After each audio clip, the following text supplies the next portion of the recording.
Hi guys. Tonight we are going to slip into a moment that might make you shiver before you even tuck in under your own blanket. Imagine yourself trudging through the mire of a battlefield camp sometime around the year 1350. The sky is black as pitch, the moon blurred behind smoke, and the air stings your cheeks until you can't quite feel them anymore. You duck through the flap of a soldier's canvas tent, and the first thing that greets you is not warmth, not comfort, but a breath of air that feels barely softer than the wind outside. Cold mud clings to your boots, and the canvas walls sag inward with droplets of condensation that might as well be icicles. You glance around and wonder, honestly, how anyone managed to get through a night like this without freezing to death. And here's the reality check. You probably wouldn't survive it, not with your 21st century habits and central heating. So, before you get comfortable, take a moment to like the video and subscribe, but only if you genuinely enjoy what I do here. And while you're at it, leave a comment telling me where you are in the world and what time it is right now. I love to see who's drifting to sleep across the globe at the same moment. Now, dim the lights. Let's slip further into the mud and canvas. The tent you're in is a simple contraption. 4 rough poles lashed together, the whole thing smelling like wet wool, smoke, and sweat. No fire crackles inside, it's too dangerous. The risk of the whole thing going up in flames far too high. Instead, the warmth, if you can call it that, comes from the bodies crammed shoulder to shoulder, exhaling steam into the heavy air. This is your home for the night, and though you know dawn will bring another day of marching or fighting, for now, the challenge is just surviving until the sun rises. One mainstream fact stands out here.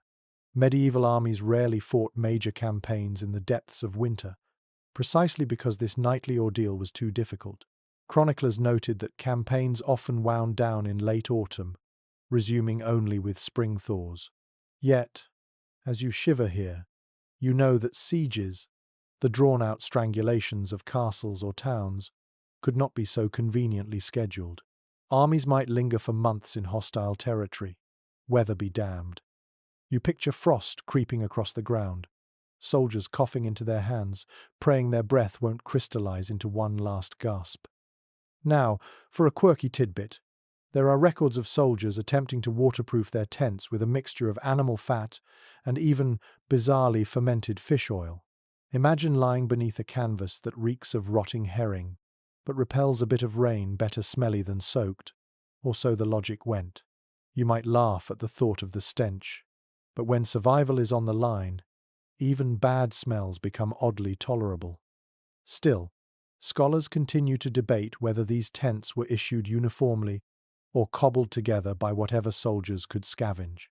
Some historians argue that royal armies, especially those of France or England, provided standardized tents for their men, built to collapse and be carried on carts. Others suggest that only officers had such luxuries, while common infantry curled up beneath whatever tarp or cloak they could scrape together. The truth probably lay somewhere in between, shifting with wealth, leadership, and sheer luck. You lie down now, stretching onto the frozen ground, and the first thing you notice is the seep of moisture crawling into your bones. No matter how you shift, the damp earth pulls at you like a hungry ghost. The canvas above you flaps in the wind, a mournful percussion that feels like it's mocking your shivers. Sleep will not come easily tonight. Your fellow soldiers murmur in the darkness, trading curses at the weather and muttered prayers for safety. One snores already, his breath rattling like a bellows, while another pulls his cloak tighter, muttering about the foolishness of fighting in such cold. You realize that in this darkness, even the enemy seems less terrifying than the numbness creeping into your fingers.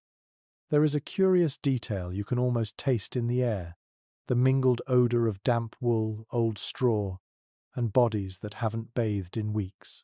For a moment, you picture your own modern bed, the fresh sheets, the heater humming softly, and you understand why chroniclers describe tents like these as a living grave.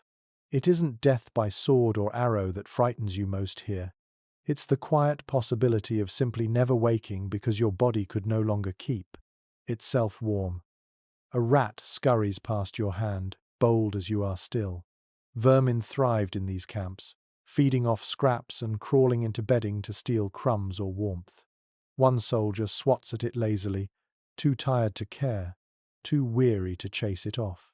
The little creature disappears into the shadows, reminding you that life in camp is a hierarchy of endurance, from rats to men. Your thoughts wander to the officers' tents somewhere nearby. Bigger, heavier pavilions propped up with ropes and poles, sometimes even lined with rugs stolen from wealthy houses. You resent the thought of them sipping warm wine while you huddle here in the dark. Yet even for them, comfort was relative. Many still woke to frozen beards and stiff joints, their finery doing little against the clawing cold of medieval nights. As the hours pass, you hear the canvas strain under the weight of frost, the tiny pops of ice forming on the seams. Your back aches, your toes throb, and you realize why so many soldiers wrote songs, whispered jokes, or sang bawdy ballads at night. Distraction was sometimes the only blanket they had. You hum softly to yourself, the tune trembling in your chest, and you sense the others listening, grateful for anything that might keep them awake just a little longer before the plunge into uneasy dreams. And so you close your eyes in that tent, feeling the rough canvas walls sagging, hearing the night crack with frost outside, smelling the blend of wool, smoke, and humanity. You know you'll wake to another day, if you wake at all, with ice crusting your lashes and the march calling you onward. The tent does not promise safety, but it is the only barrier between you and the elements. You wake with a stiff groan, but instead of leaving the cold behind, you discover the chill has crept into your bones like an unwelcome tenant. The canvas above your head is slick with condensation, dripping faintly onto your cheek, and you swipe it away only to smear mud into your beard. It's still night outside, judging by the hush. The stars remain smothered behind a blanket of fog, and you roll onto your side, fumbling with the wool cloak that is your one true ally against this gnawing freeze. Wool. Scratchy, coarse, often pungent from lanolin and sweat, but the miracle material of medieval survival. You feel its weight pressing down, not soft and comforting like your modern fleece blanket, but stubborn, rough, and heavy. Soldiers prized it because even wet it could hold warmth, trapping pockets of air close to the skin. That's the mainstream fact you notice in the dimness. Cloaks, tunics, and even tent walls stitched from wool gave medieval armies their best chance of enduring icy nights. Chronicles of the 100 Years' War describe men layering cloaks upon cloaks, wrapping their legs in strips, and sometimes even using the garments as extra padding beneath them on the frozen ground. Of course, there were quirks too. Did you know that some troops, desperate for insulation, lined their wool with horsehair? You picture it half cloak, half mane, a garment that smelled like stable muck but supposedly trapped an extra layer of air. Not exactly haute couture, but when your choices are freezing or looking ridiculous, well, pride has a way of bowing to survival. Imagine strutting into camp, wrapped in what looks like an unshaven pony, yet everyone envies your warmth. Scholars remain divided on just how effective these layers were when compared with furs or hides. Some argue that wool provided unmatched resilience in damp weather. Others insist fur held more heat. There's still no clear consensus, and you can practically hear the voices of historians debating over their cups of coffee, or maybe mulled wine while you lie here in your cloak that feels both miraculous and maddening. The itch of the fibers against your neck is constant, like being nibbled by invisible ants. You tug the cloak higher, fold it beneath your head, and realize that medieval soldiers often had to repurpose garments for tasks they were never designed to do. Cloaks doubled as bedding, as makeshift pillows, sometimes even as stretchers when carrying the wounded. Tonight, yours is all of the above. Mattress, blanket, shield against the draft slinking through the cracks of the tent. As you lie still, you notice how the men around you shift and grumble in their own nests of wool. One man mutters about his toes, another about the ache in his back. A third has his cloak pulled so tightly around him he looks like a giant cocoon, his breath puffing steadily into the folds. The sound is oddly comforting, like a chorus of moths tucked into cocoons. You realize that warmth was not just about material, but also about morale, knowing that everyone else is enduring the same itch, the same smell, the same scratchy embrace of wool. You take a slow breath and inhale the peculiar cocktail of scents that come with wool cloaks: damp lanolin, smoke from last night's campfire, a lingering note of wet dog. Not romantic, perhaps, but grounding. These are the smells that tether you to the reality of camp life. Modern people rave about scented candles and diffusers. Here, your diffuser is a soldier who hasn't washed in a month. There's another curious thought that flits through your tired mind: the color of your cloak. For common soldiers, wool cloaks were rarely dyed. Natural browns and greys were the default, though officers might sport brighter shades, dyed with madder root or woad. Yet those dyes were not just vanity, they helped keep rank visible even at night. You can imagine yourself peering across a dark tent and spotting a flash of red, knowing it belonged to a captain or knight, while you huddle in your humble grey cocoon. The debate continues in your thoughts. How much of this wool was issued, and how much was brought from home? Some accounts hint at armies supplying cloaks as part of a soldier's kit, but others suggest that men brought whatever they could afford. If you were poor, your cloak might be a family hand-me-down, patched with leather, moth-eaten but still clinging to usefulness. If you were wealthy, perhaps your cloak was lined with fur, stitched by a skilled hand, and the envy of your comrades. The contrast reminds you that even in survival, social rank pressed heavily on the cold.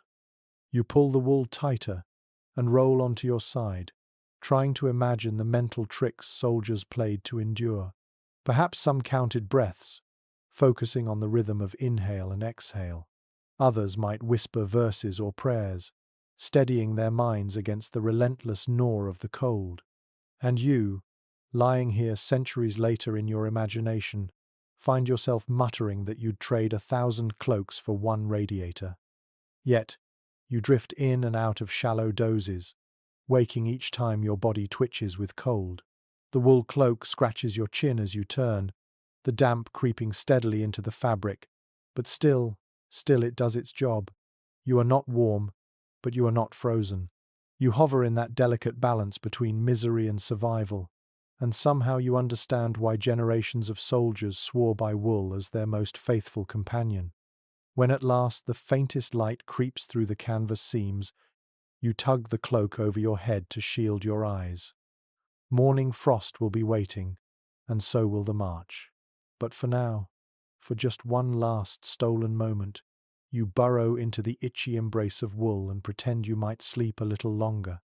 You are still wrapped in your stubborn wool, but now the tent feels smaller, tighter, as though the canvas has drawn closer overnight.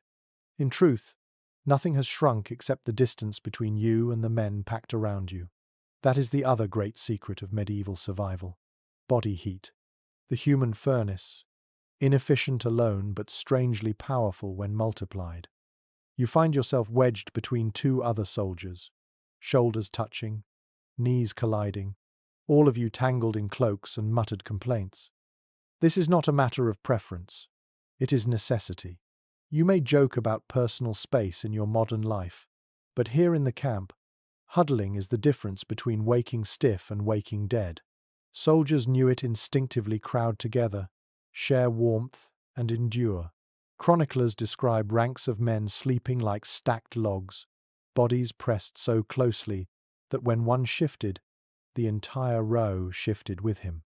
That's the mainstream fact tonight. Survival often depended less on equipment and more on companionship. And yet, there are strange, almost comic footnotes to this practice. A quirky tidbit survives in anecdotes. Sometimes soldiers would deliberately sleep in alternating directions, so heads and feet interlocked, like crooked puzzle pieces. Why? To avoid endless complaints about bad breath. You laugh quietly in your corner of the tent, imagining rows of stinking boots at face level. Perhaps not much better, but at least no one's snoring directly into your ear. Historians are not entirely agreed on how common this arrangement was. Some argue that descriptions of men sleeping like fish in a barrel were metaphorical exaggerations, not literal rows. Others insist archaeological evidence of long communal pits with traces of bedding suggests it really happened. The debate lingers, unresolved, but you don't need a dissertation, you only need to feel the weight of another man's elbow digging into your ribs to know closeness was inescapable. As the night deepens, you notice how warmth spreads unevenly. The men in the middle, where you happen to be, are sweltering compared to those on the edges. You almost sweat beneath your cloak, while the poor souls near the draughty canvas mutter about frozen ears. This is the strange democracy of cold. Someone will always pay the higher price. And yet, no one volunteers for the edge unless commanded. The middle spots are coveted real estate, sometimes reserved for veterans or favourites. You wonder whether soldiers ever bribed their way inward with a promise of bread or wine. The air grows heavy, thick with the sound of breathing. Dozens of lungs pumping together create a rhythm that is almost hypnotic. You find yourself swaying in time, lulled by the shared exhalations. But the smell, oh, the smell reminds you that intimacy comes with a tax. Wool, smoke, unwashed flesh, and the sour tang of wine stew together in this confined bubble. You wrinkle your nose but accept it. After all, this odor is proof that the tent is full, that you are not alone, and that your collective heat may just see you through until morning. There is a curious moment when you shift and your hand brushes the shoulder of the soldier next to you. He does not flinch. In fact, he leans a little closer, murmuring some half prayer, half lullaby. This intimacy is not about friendship or comfort. It is about survival. The tent strips away modesty and privacy, leaving only raw necessity. You imagine yourself back home, explaining to friends that the only thing between you and hypothermia was the shoulder of a man you barely knew. They would laugh. Here, no one laughs. Here, no one survives alone. Another soldier mutters in his sleep, jerks upright, then settles again, disturbing the delicate balance of the row. A ripple travels down the line as men adjust cloaks and positions. You sigh, realizing that even sleep is communal, negotiated moment by moment. Rest is fragile in this world, constantly interrupted by coughs, snores, or the restless shiver of someone fighting back the cold. You notice that some of the men clutch their weapons even in slumber. Swords or spears pressed against their sides, daggers beneath cloaks. Perhaps it is habit, or fear, or simply that the weapons make convenient bedfellows when there is no space left. Yet this too adds warmth. The cold steel pressed against a leg absorbs some heat, though not without risk. More than one tale survives of men waking with a burn-like chill mark from metal left too long against their skin. The hours drag. You drift into shallow dreams where you march endlessly but never grow warm. Each time you stir, you are reminded of the closeness of others, their heat, their weight, their uninvited intimacy. Yet strangely, this becomes a comfort. The cold gnaws less fiercely when you are part of the pack. You feel it in your bones. Humanity has always survived by huddling. Even in Stone Age caves, people press together by firelight. Here, the tradition continues beneath sagging canvas. A rat scuttles overhead, its claws scratching faintly against the canvas. No one moves. The heat is too precious to break, and you all remain in your row, listening. It is a strange thing to realize that the rodent has more freedom than you do. It can scamper into the night while you lie pinned by necessity. You close your eyes again, pushing past the itch of wool, the rank of sweat, the chorus of snores. Instead, you focus on the warmth, steady, communal, undeniable.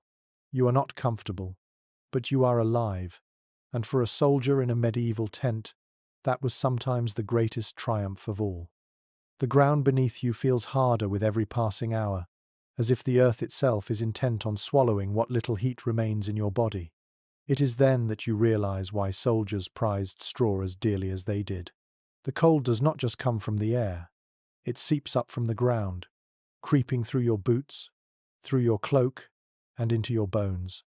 To fight that invisible thief, armies spread layers of straw beneath their bedding, creating a fragile cushion between flesh and frozen soil. This was no luxury, this was a mainstream fact of medieval campaigns. Chronicles of sieges from France to the Holy Land mention soldiers foraging for straw not only to feed animals but also to keep themselves alive. A thick layer could transform the worst tent into something almost tolerable, though by tolerable, you mean merely less agonizing than bare earth. You stretch out now, your cloak scratching your chin, but beneath your back you feel the faint crunch of straw, brittle stalks pressing into you like 1,000 tiny quills. It's not comfortable, but it is essential. And of course, the practice gave rise to quirks. One odd tidbit. Some soldiers swore by stuffing their boots with straw overnight, claiming it kept their toes from freezing off. Imagine pulling on your boots in the morning, only to find them bursting with dry stalks, sticking out between seams like tufts of hair. You picture men marching away with little golden whiskers sprouting from their heels, and you can't help but smile through the discomfort. Practical? Yes. Stylish? Not in the least. Still, scholars are uncertain whether all armies relied on straw bedding or only those who could spare the resource. Was it standard issue, carted along in wagons, or scavenged from nearby villages at the cost of angry farmers? Some argue that well-supplied forces like the French crown distributed it regularly, while others suggest common infantry had to scrounge whatever they could steal. The historical record remains fuzzy, and in that uncertainty lies the image of you crawling out into the dark to beg, borrow, or pilfer enough straw just to make it through the night. You shift, and the straw crackles beneath you, releasing a faint, sweet smell that carries memories of fields in warmer months. The irony is cruel, you smell summer even as your fingers ache with cold. Yet that scent is a comfort, a reminder that life persists beyond this frozen misery. For a brief moment, you pretend you are lying in a barn rather than a battlefield, that your enemies are just shadows rather than men sharpening swords in the distance. The sound of shifting straw fills the tent as others adjust their bedding. It rustles like whispers, a chorus of dry stalks. One soldier curses as the straw pricks through his cloak, another laughs quietly, saying it feels like sleeping on porcupines.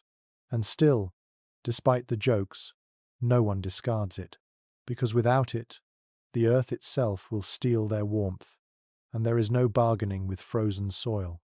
Some men grow restless, tugging their cloaks tighter and complaining that the straw has grown damp. And there lies the flaw. Straw is only as good as it is dry. Once soaked with rain or snow melt, it becomes a sponge, sapping heat faster than bare ground. You imagine waking in a puddle of mush, your straw mattress transformed into a freezing swamp, and suddenly you understand why soldiers guarded their bedding like treasure. Dry straw was a currency of survival, hoarded, traded, even stolen.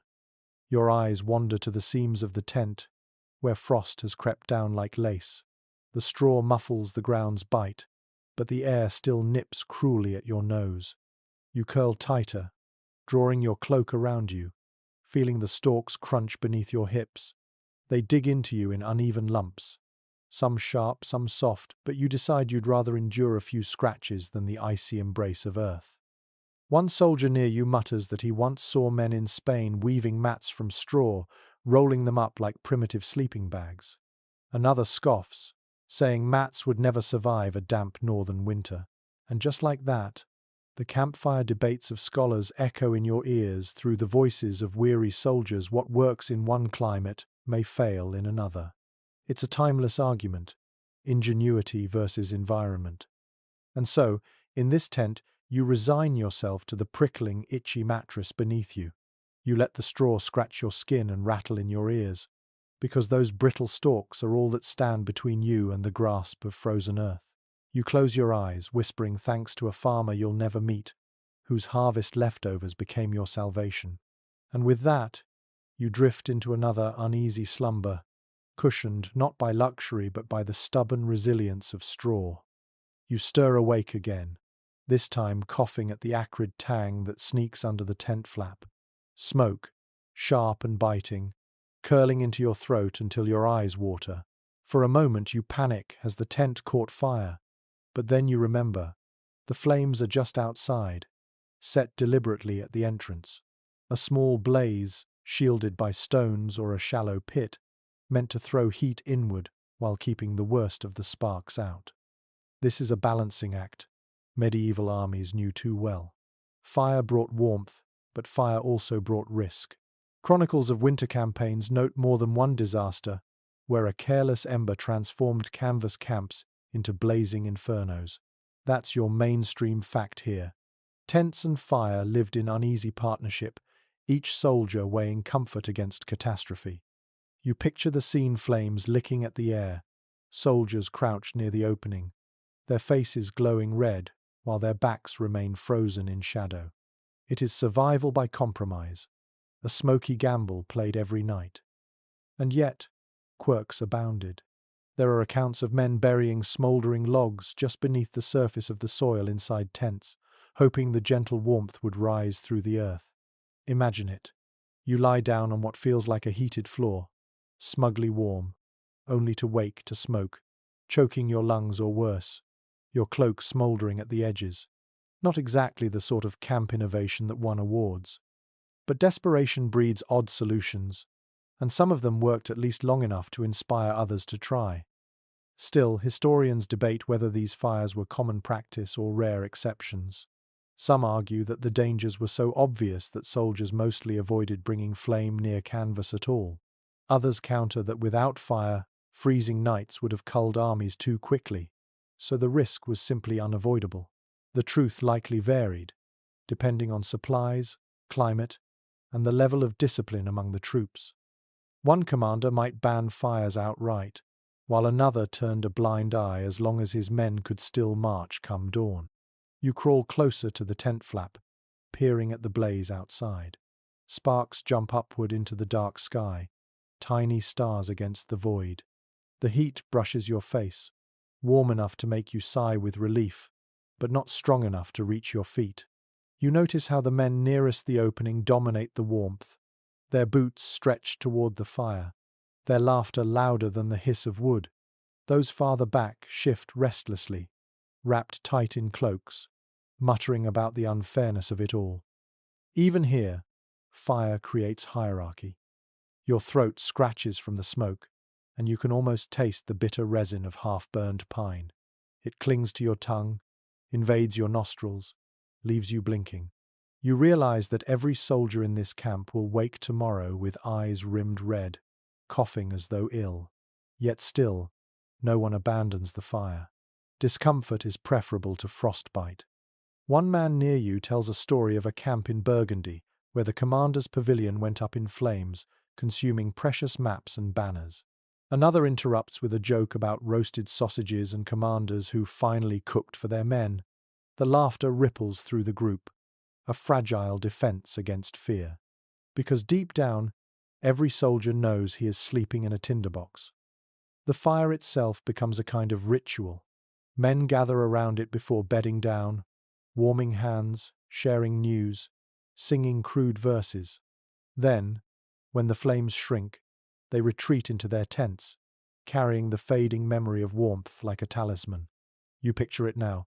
Dozens of little fires scattered across the camp, glowing like embers in a vast field of darkness.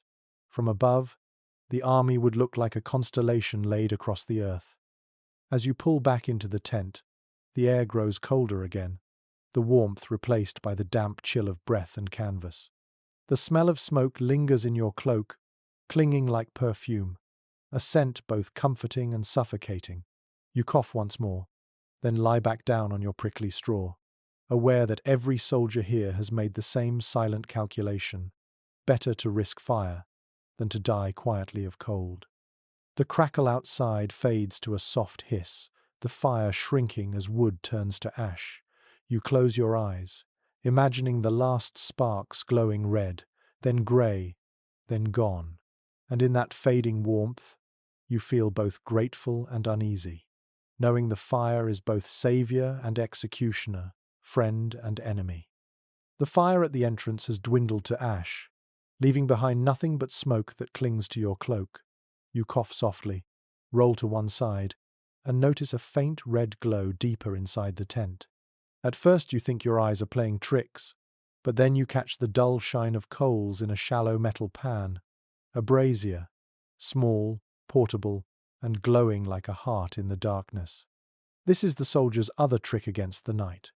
Braziers filled with charcoal or wood embers, carried into tents for just enough warmth to ward off death. Not enough to make things cozy, but enough to take the edge off frost. That's the mainstream fact here. Portable braziers were common in both noble pavilions and, when supplies allowed, the humbler quarters of the rank and file. They were part of camp life across Europe, mentioned in chronicles, painted in manuscripts, and unearthed in soot-stained fragments by archaeologists. You edge closer to the faint glow, letting the warmth touch your knees. It's pitiful compared to a roaring hearth, but when you've been shivering for hours, even the smallest ember feels like heaven. The brazier radiates in silence, glowing red at its heart, ringed with grey ash. You hold your hands above it, wiggling your fingers, and smile faintly as the stiffness recedes. It is the kind of relief that almost makes you forget how fragile the setup is.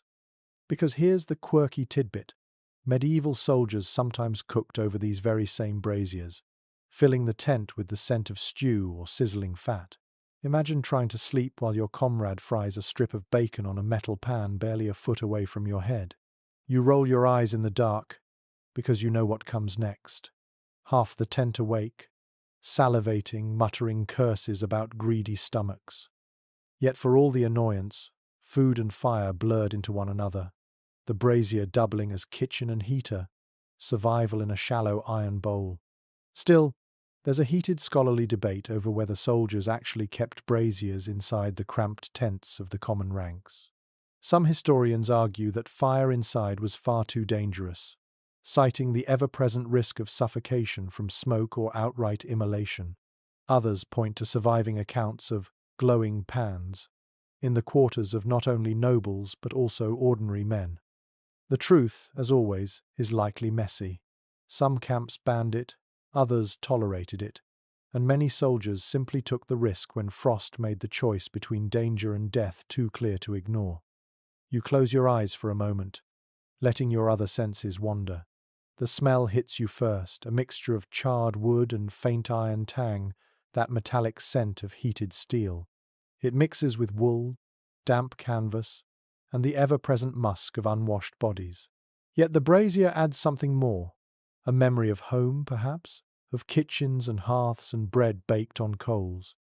You think of the men around you, and how many must have stared into such glows thinking of wives, children, or simply a roof that didn't flap in the wind. The brazier does its job well enough, but it also has its flaws. The heat is fickle, rising straight upward in a narrow column. Your toes remain frozen even as your palms grow pink. You wiggle your legs closer, then curse as another soldier shoves you back, claiming the better spot. In cramped quarters, even warmth becomes a contested resource. There are no polite turns. There is only shoving, muttering, and sometimes outright fights over who gets the glowing prize for the night. Another soldier, older and more cynical, points out the cost. Charcoal or wood is finite, carted across miles, fought over in villages, rationed out in handfuls. Braziers cannot burn without fuel, and fuel does not last forever. So the glow you admire is a luxury, not a guarantee. You watch the coals dim a little, and realize how fleeting this comfort is, how quickly it can vanish into grey ash. You lean closer anyway, greedily soaking in what little heat you can. The glow reflects in your eyes, flickering like candlelight. You think of how soldiers in manuscripts are sometimes drawn with a brazier between them, leaning in like moths to flame. It is not a symbol of leisure but of survival. These glowing pans were the heartbeat of a frozen camp, fragile and fleeting but deeply cherished. There is a curious story one man mutters as he shifts nearer the coals. He says he once saw soldiers in Italy fill a brazier not with wood, but with dried dung, claiming it burned longer and with less smoke. The tent erupts in laughter, half mocking, half skeptical, but you pause, wondering. Dried dung? Possibly true. Farmers used it for centuries as fuel. So why not soldiers too? You wrinkle your nose at the thought of the smell, yet you also know survival rarely smells pleasant. As you sit there staring at the glowing bowl, you can feel sleep tugging at your eyelids. The warmth is hypnotic, lulling you into a daze. Your head droops, then jerks upright again, the old rhythm of exhaustion. Yet in this trance you imagine the brazier as something more, a miniature sun, captured in iron, guarded against the darkness. Outside, the winter wind howls. Inside, this fragile star holds back the night just enough for you to survive. One soldier coughs suddenly, waving his hand at the smoke that curls faintly upward. Another mutters about headaches, about suffocation. And yes, the danger is real. Too many braziers, too little ventilation, and the tent becomes a coffin. You realize that each ember, each flicker of light, is a gamble, a silent dice roll between warmth and poison. And yet, who among you would choose cold certainty of frostbite over the chance of comfort? The glow fades slowly as the night wears on.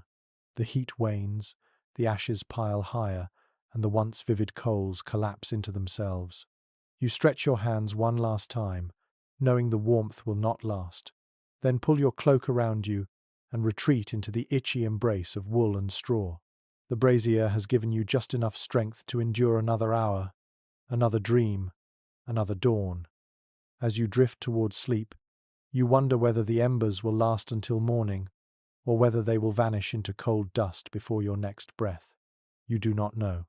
But for now, the glow lingers on your eyelids, painting the dark with red. And in that fragile illusion, you allow yourself to believe you might make it through the night. You dream of warmth, of hearths blazing in stone cottages, of bread baking over crackling logs.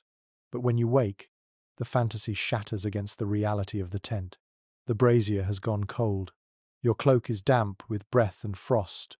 Your toes ache as though they've turned to brittle twigs. You roll over, and something soft brushes against your cheek. It isn't wool or straw, it's fur. Thick, pungent, and a little greasy to the touch. You realize with a start that animal skins line part of the tent wall, and more have been piled around you in a crude attempt at insulation. Here lies another cornerstone of survival: hides and furs. That's your mainstream fact tonight. Medieval armies relied on animal skins in countless forms: cloaks made of sheepskin, blankets of deerskin, linings of rabbit or squirrel, even crude tent walls patched with leather. They were warm, durable, and easier to scavenge than woven cloth. Soldiers hunted, traded, or looted for them, and when winter pressed in, furs became the most precious treasure of all. You pull one closer now, a heavy pelt of some unfortunate beast, and drape it across your shoulders. It carries the smell of the animal still, a raw, earthy musk that clings stubbornly to your nose. It isn't pleasant, but it is reassuring in a primal way. Beneath the fur, your skin prickles as the warmth returns slowly, creeping like a cautious guest. The contrast to your scratchy wool cloak is remarkable. Wool itches, fur soothes. You sink into it with a sigh, even if the edges are stiff with old grease. And here's a quirky tidbit.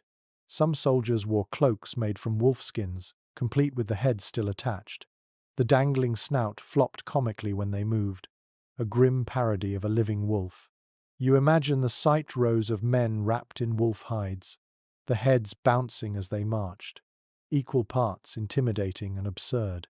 Still, in the right light, you'd think an army of beasts had risen from the forest. The question, though, is whether these hides were common among all troops or reserved for the wealthy. Historians debate it constantly. Some suggest that common soldiers would have relied mostly on sheepskin, the most abundant and affordable, while fox or wolf furs were luxuries seen only on knights or commanders. Others argue that looting made such distinctions blur. When an army sacked a village or raided an estate, fur-lined cloaks could end up on the backs of anyone quick enough to grab them. The truth may be less about wealth and more about sheer opportunity. You shift again, pressing your cheek into the fur. It is coarse in some places, softer in others, and it radiates a kind of heat that seems more alive than cloth ever could. You remember that people in colder climates even lined their boots with rabbit fur, tucking it into shoes for insulation. Some wrapped fur around their wrists to stop blood from freezing in their hands. You flex your fingers, imagining the relief. Small tricks, but life-saving ones. The tent is quieter tonight. Furs dampen sound as well as cold. The howling wind outside feels muted, less threatening, as though the hides themselves are guardians against the storm. You listen to the steady breathing of the men around you, most still bundled in cloaks, some lucky enough to share the animal skins. The air smells heavier, musky, oily, with a faint undercurrent of smoke, less sharp than the wool, but deeper, grounding. One soldier chuckles softly, telling a story of a comrade who once tried to tan his own hide in camp with improvised methods, salt, ash, and brute determination. The result? A stiff, rancid mess that cracked like parchment and stank, so foul no one would sleep near him. You laugh along in the darkness, grateful that the hides around you, while pungent, are at least functional. There's another debate among scholars you think about while you lie there half asleep. Were hides used more for lining tents or for clothing? Archaeological evidence shows leather scraps mixed into camp debris, but it's unclear whether they came from garments, animal tack, or makeshift insulation. Some argue hides were essential to tent walls in northern campaigns, while others say soldiers mostly wore them. The absence of clear proof leaves you to imagine both. Tents patched like patchwork quilts, men huddled beneath cloaks still marked with hooves and tails. You run your hand across the fur again, tracing the direction of the hair. It is strangely soothing, like stroking a live animal. You feel a pang of gratitude toward the beast, even if you'll never know its name or form. It is long dead, yet it guards your life tonight. You realize this is survival in its most primal bargain. Humans borrowing warmth from the creatures they've killed, hoping to endure one more night in return. The fire outside has died down entirely now, leaving only the memory of its glow. Inside, the hides do their quiet work. Your body eases into something close to relaxation, and for the first time in nights, you don't shiver as violently. You close your eyes and imagine the warmth of a bear's den, a wolf's lair, a rabbit's burrow. For a moment, you are not a soldier at war but an animal among animals, seeking only shelter from the cold. Your breath fogs the air, condensing on the fur so that tiny droplets bead on the tips of the hair. You marvel at how the hide continues to protect you even in death, shrugging off moisture while trapping heat. It is not glamorous, it is not clean, but it is effective. And in this world, effectiveness is the only beauty that matters. The night stretches on, but you do not resent it as much. Wrapped in wool, straw beneath you, fur across your chest, you feel as close to comfort as the medieval soldier can hope to. You whisper a thank you to the nameless animal, to the farmer who bred it, to the hunter who killed it, to fate itself for dropping it into your lap. Then you let yourself slip into the fragile warmth, trusting that the fur will keep death's fingers away just a little longer. Your body jerks awake with a stab of pain that feels oddly distant, almost like a dream. You stretch your legs and realize with dismay that your boots are still on. Of course they are. You never took them off last night. You couldn't risk it. In this cold, pulling off boots means gambling with your toes, and losing that bet is permanent. That's the blunt, mainstream fact.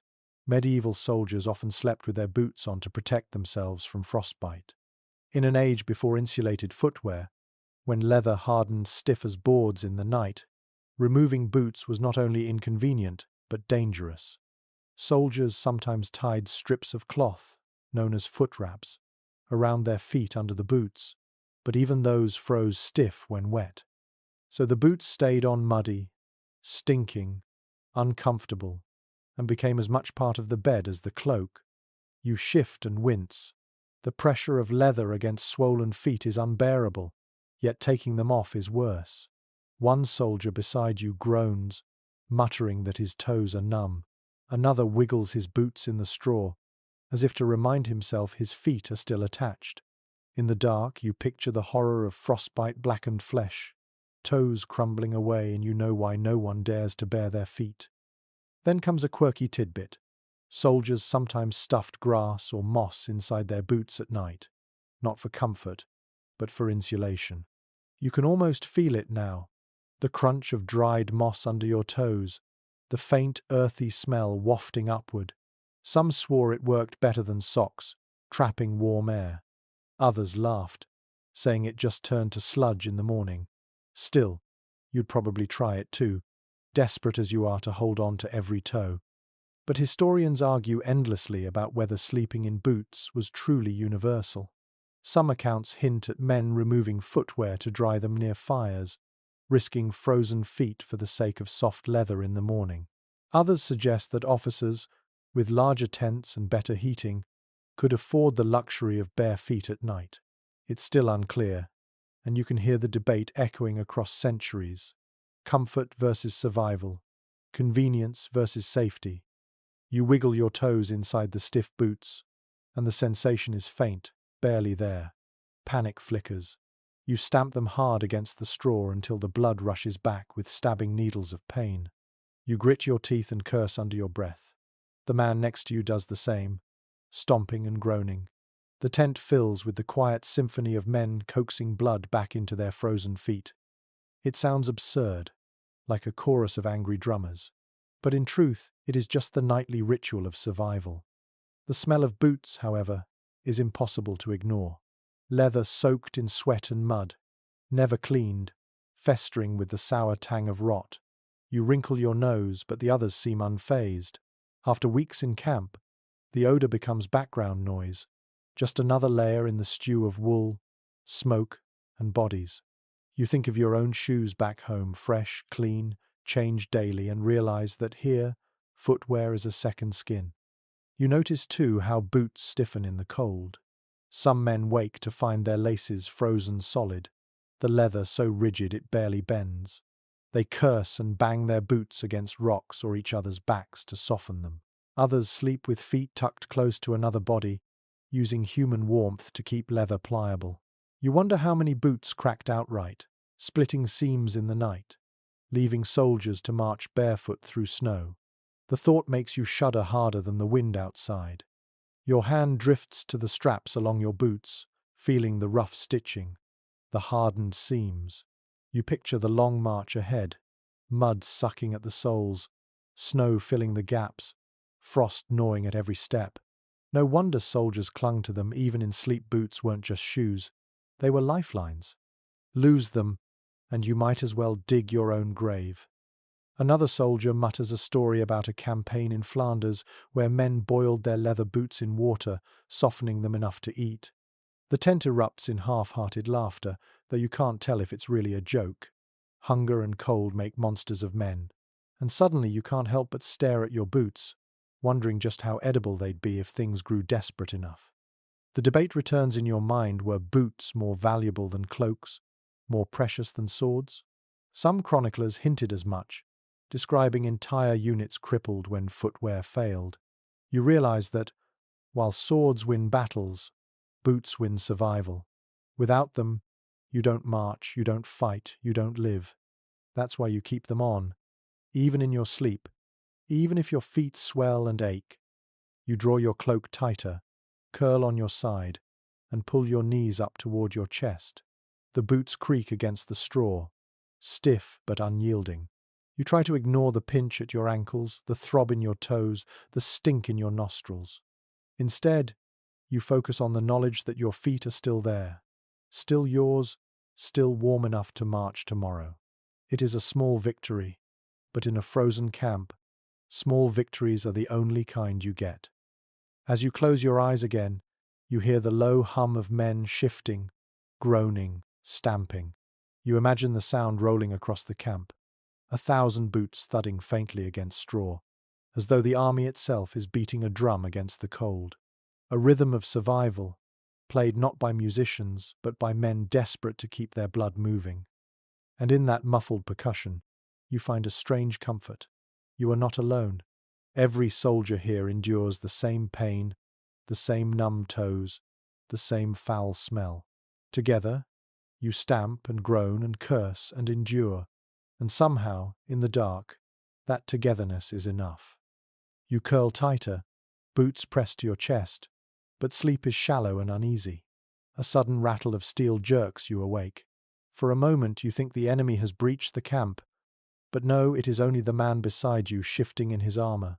You squint at him through the dim glow of dying embers and realize he has chosen to sleep in full gear. Breastplate, pauldrons, gauntlets, all clanking as he tries to find a position that doesn't grind metal into bone. Here's the mainstream fact. Soldiers debated endlessly whether to sleep in armor.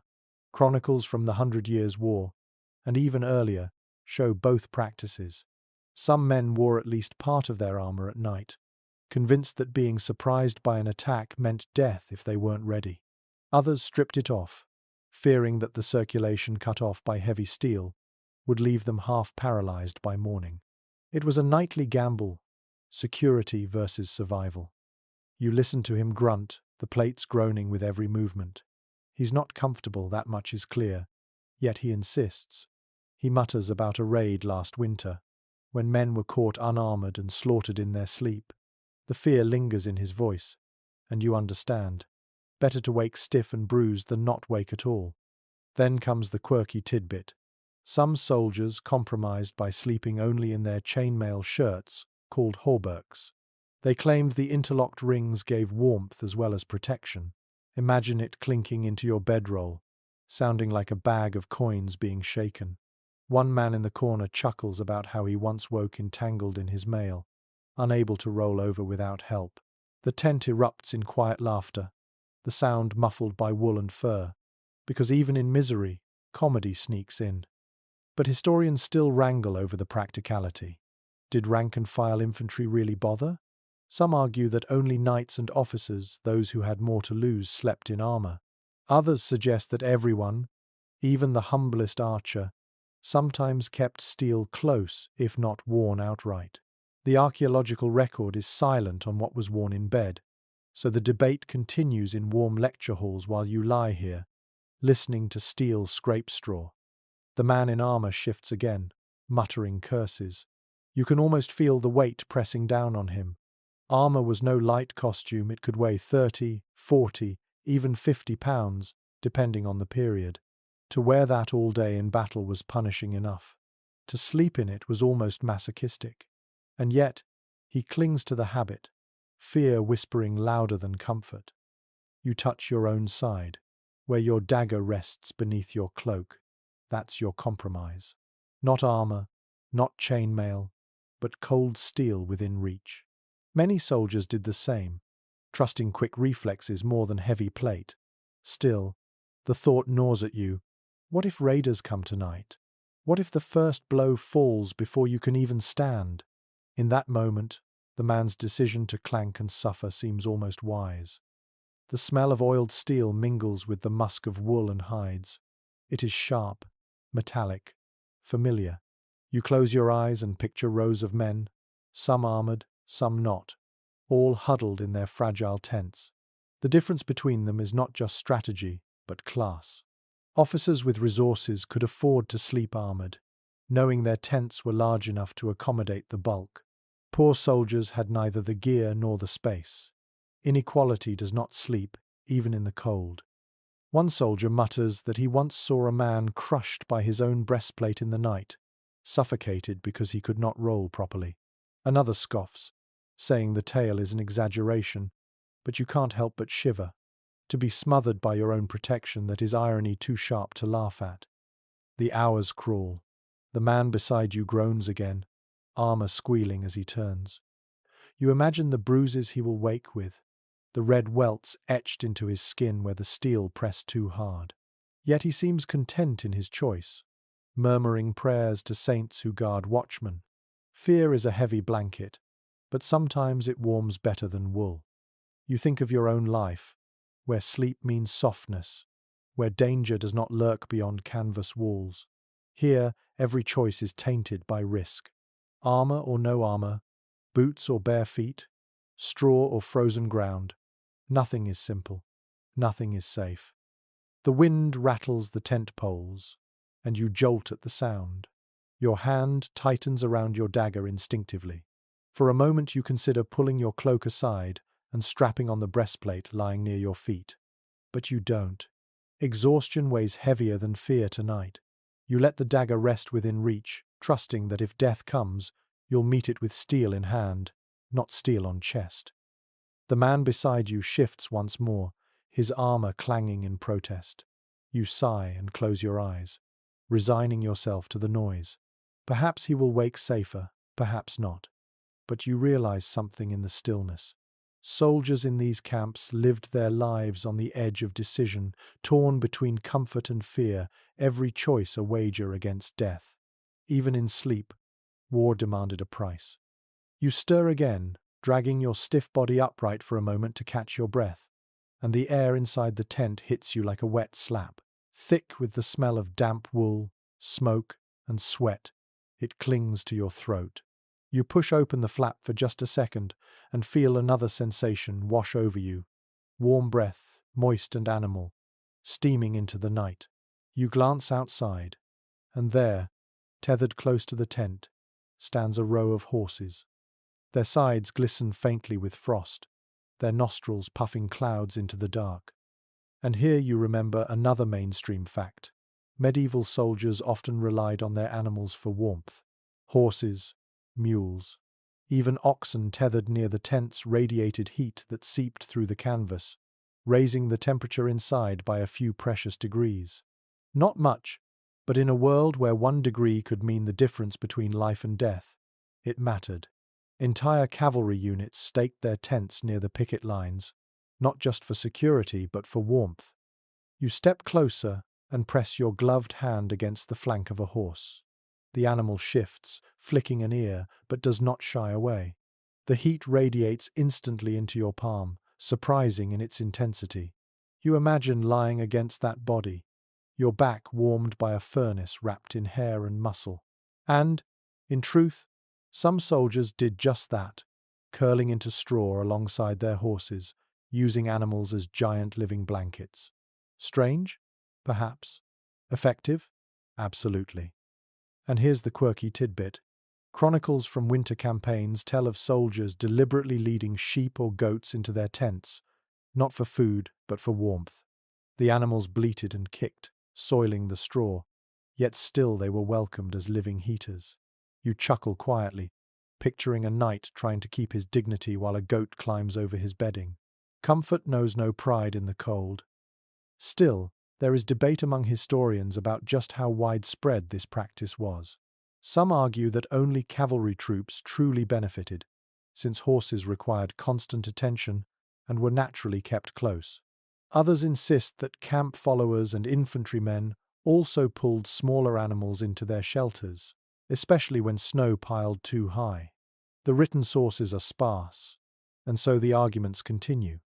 You can almost hear the voices of scholars, warm in their libraries, debating whether goats really shared tents with knights, while you stand here breathing in the proof of animal heat. The smell of the horses fills your nose musky, earthy, mixed with hay and manure.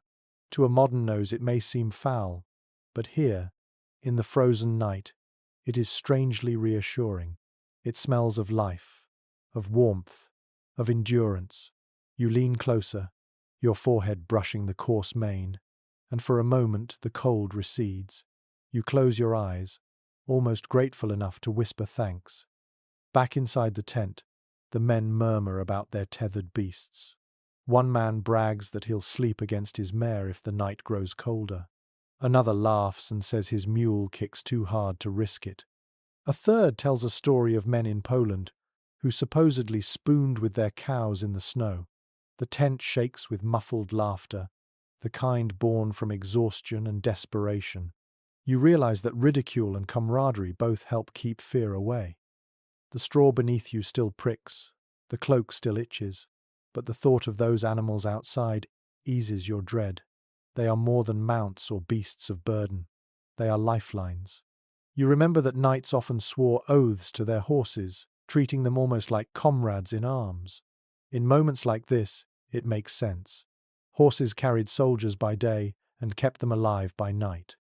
The air warms slightly as the combined heat of men and beasts seeps together. Condensation beads on the canvas walls, dripping like rain onto your shoulders. The cold has not vanished, but it is dulled. The tent feels less like a tomb and more like a shelter, and you realize that this warmth is communal, not just human, humans and animals enduring together. You lie back down, listening to the muffled sounds of hooves pawing straw, the occasional snort of a horse, the rhythmic chewing as they grind their feed. It is oddly soothing, like a lullaby of the camp.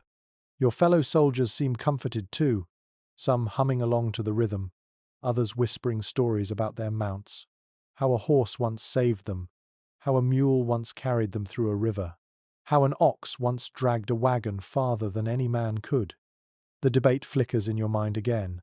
Did medieval armies really depend this much on animals for warmth, or is it an exaggerated romanticism from later chroniclers?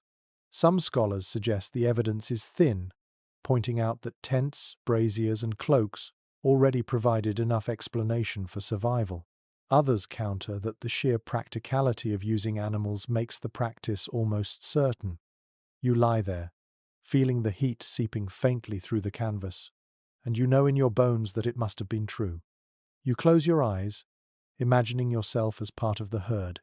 Your cloak is your hide, your breath fogs the air, your body presses against others for warmth. You are no different from the horse tethered outside, each of you waiting for the sun to rise.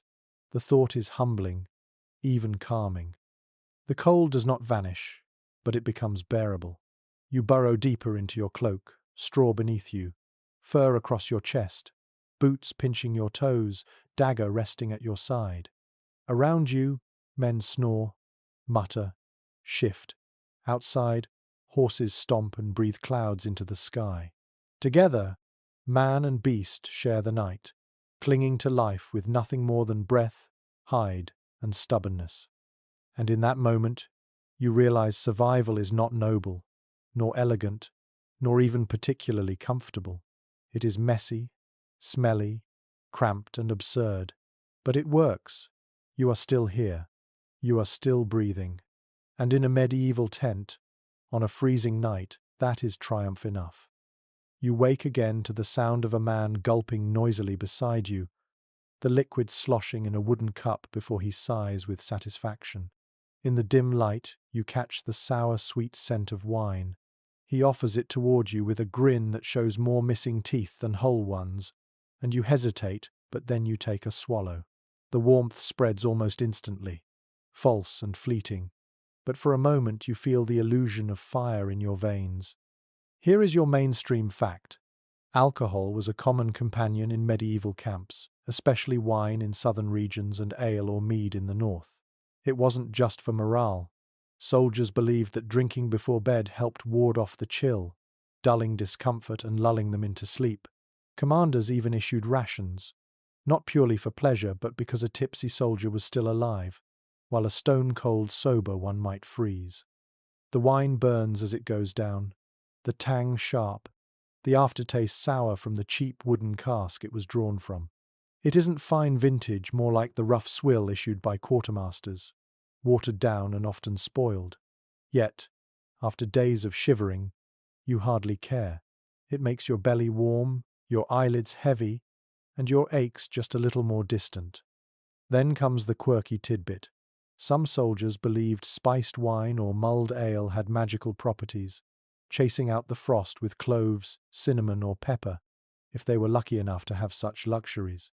Imagine the scene, a freezing camp where men huddle in cloaks, and one lucky knight sips hot wine laced with cinnamon like some pampered lord. You can almost smell it, rich and exotic, wafting through the smoke and making every other soldier groan with envy. But historians still question how effective alcohol really was for warmth. Some point out that while drink creates a sensation of heat, it actually dilates blood vessels and causes faster heat loss. Others argue that in a world without modern medicine, that illusion was good enough. It let men fall asleep when otherwise they would have tossed and turned all night in misery. The debate lingers, unresolved, leaving you to weigh science against desperation as you take another swallow. The tent stirs as more men pass around their cups. Laughter grows louder, voices rising in song, verses crooked and lewd, echoing against the canvas walls. One man slaps his thigh, another bursts into a hacking cough but still tries to sing. The wine loosens tongues, eases pain, and momentarily warms the soul if not the body. You can feel the mood shift from dreary to defiant, as though the men have fooled themselves into believing they are in a tavern rather than a mud pit.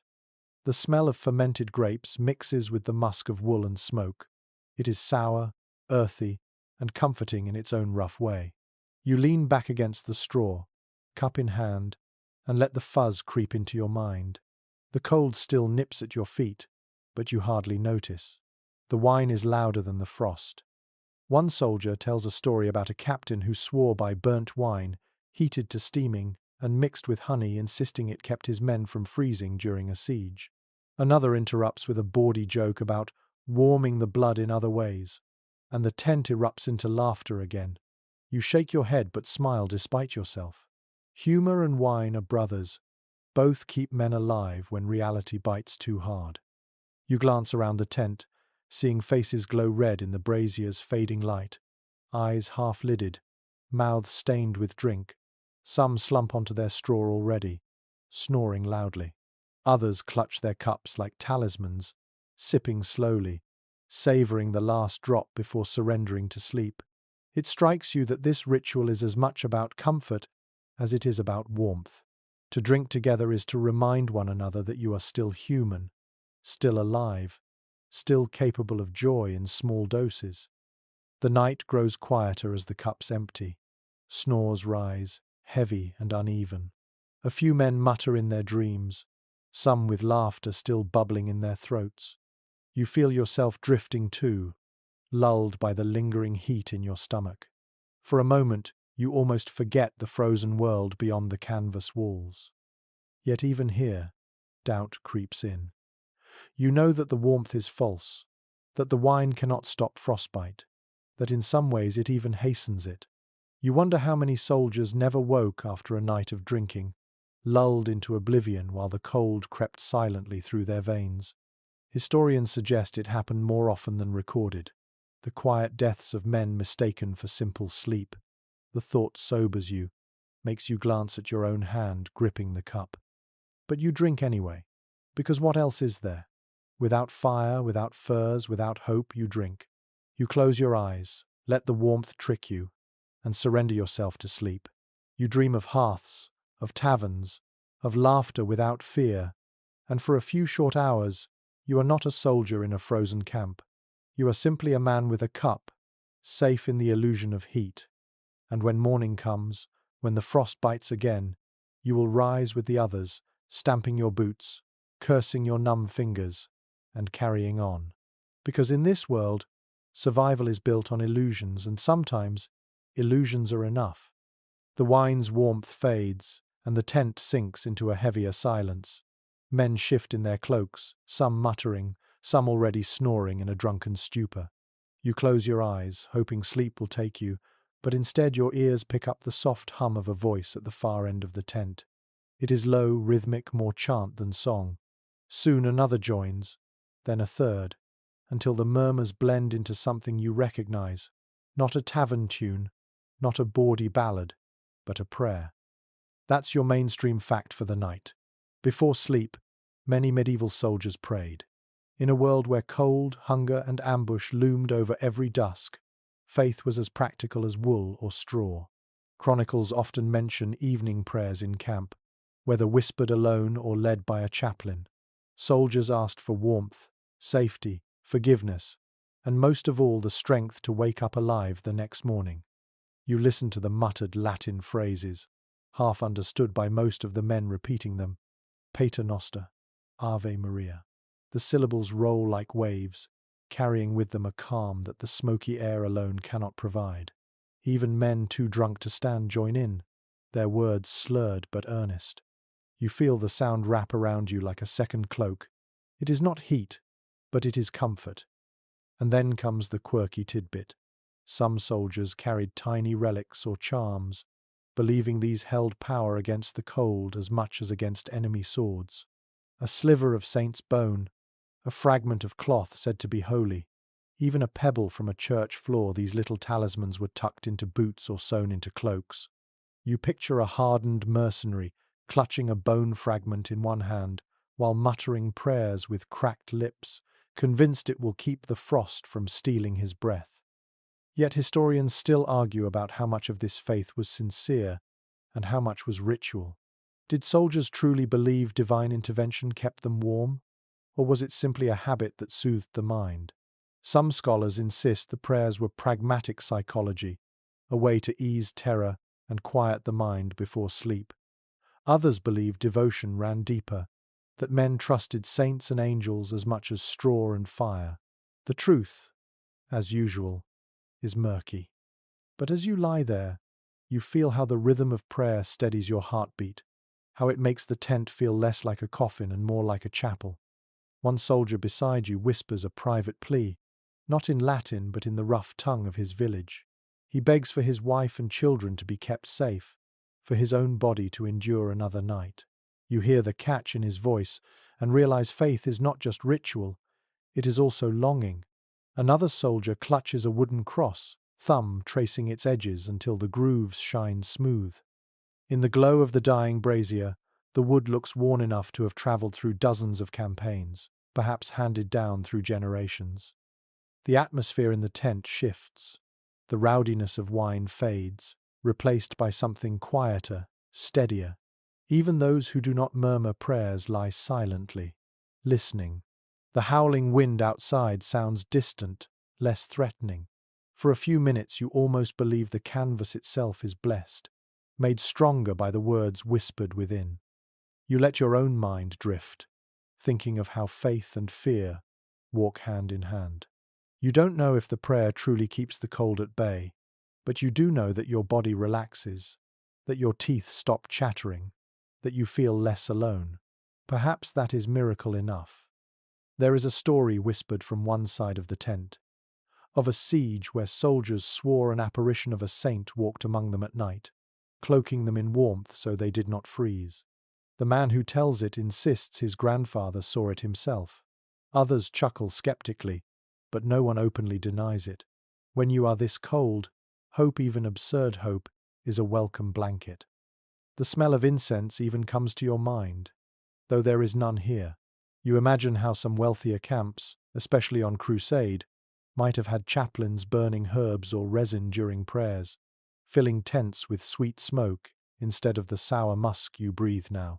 You envy that vision, but then again, you remind yourself that even this half-drunken, half-mumbled prayer is a kind of incense, not to the nose, but to the heart. The minutes stretch, the prayers taper off, and silence reclaims the space. Yet the comfort lingers. The tent no longer feels like a cold trap, but like a sanctuary. Thin and fragile though it is, you curl deeper into your cloak, straw beneath you, boots still on, fur across your chest, dagger at your side. Around you men drift to sleep with lips still moving, words trailing into dreams. You sigh, letting your eyes close.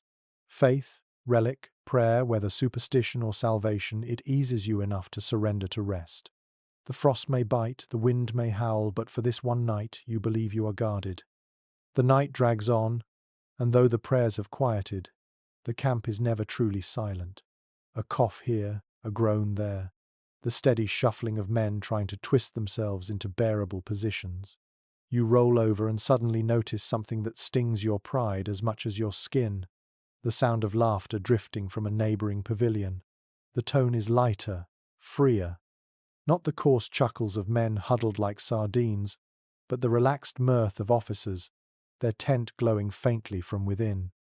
Here's a widely attested reality: rank-shaped comfort in medieval camps.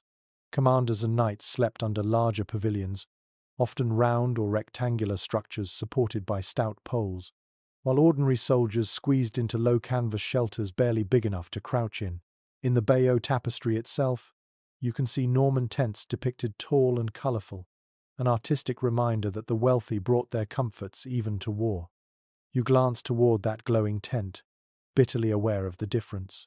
Within it, officers lounge on rugs or pallets, perhaps even elevated from the frozen ground on wooden platforms. Some sip the last of their spiced wine, others recline on fur-lined cushions. Meanwhile, you pull your cloak tighter and press your face into damp straw, feeling the cold seep into your cheeks. And now, for an odd note that survives in chronicles, some high-ranking leaders brought featherbeds into the field. Imagine that while common soldiers stamped their feet to keep blood flowing, a duke or baron stretched luxuriously on goose down. There are even accounts of nobles shipping entire household furnishings to campaign grounds, their pavilions resembling small houses more than tents. You can almost hear the resentment bubbling among the rank and file, men muttering about their lord's velvet curtains while their own canvas leaks rain onto their faces. Modern researchers remain divided about just how extreme this disparity was. Some argue that stories of featherbeds and lavish furnishings were exaggerations, written to mock nobles' decadence.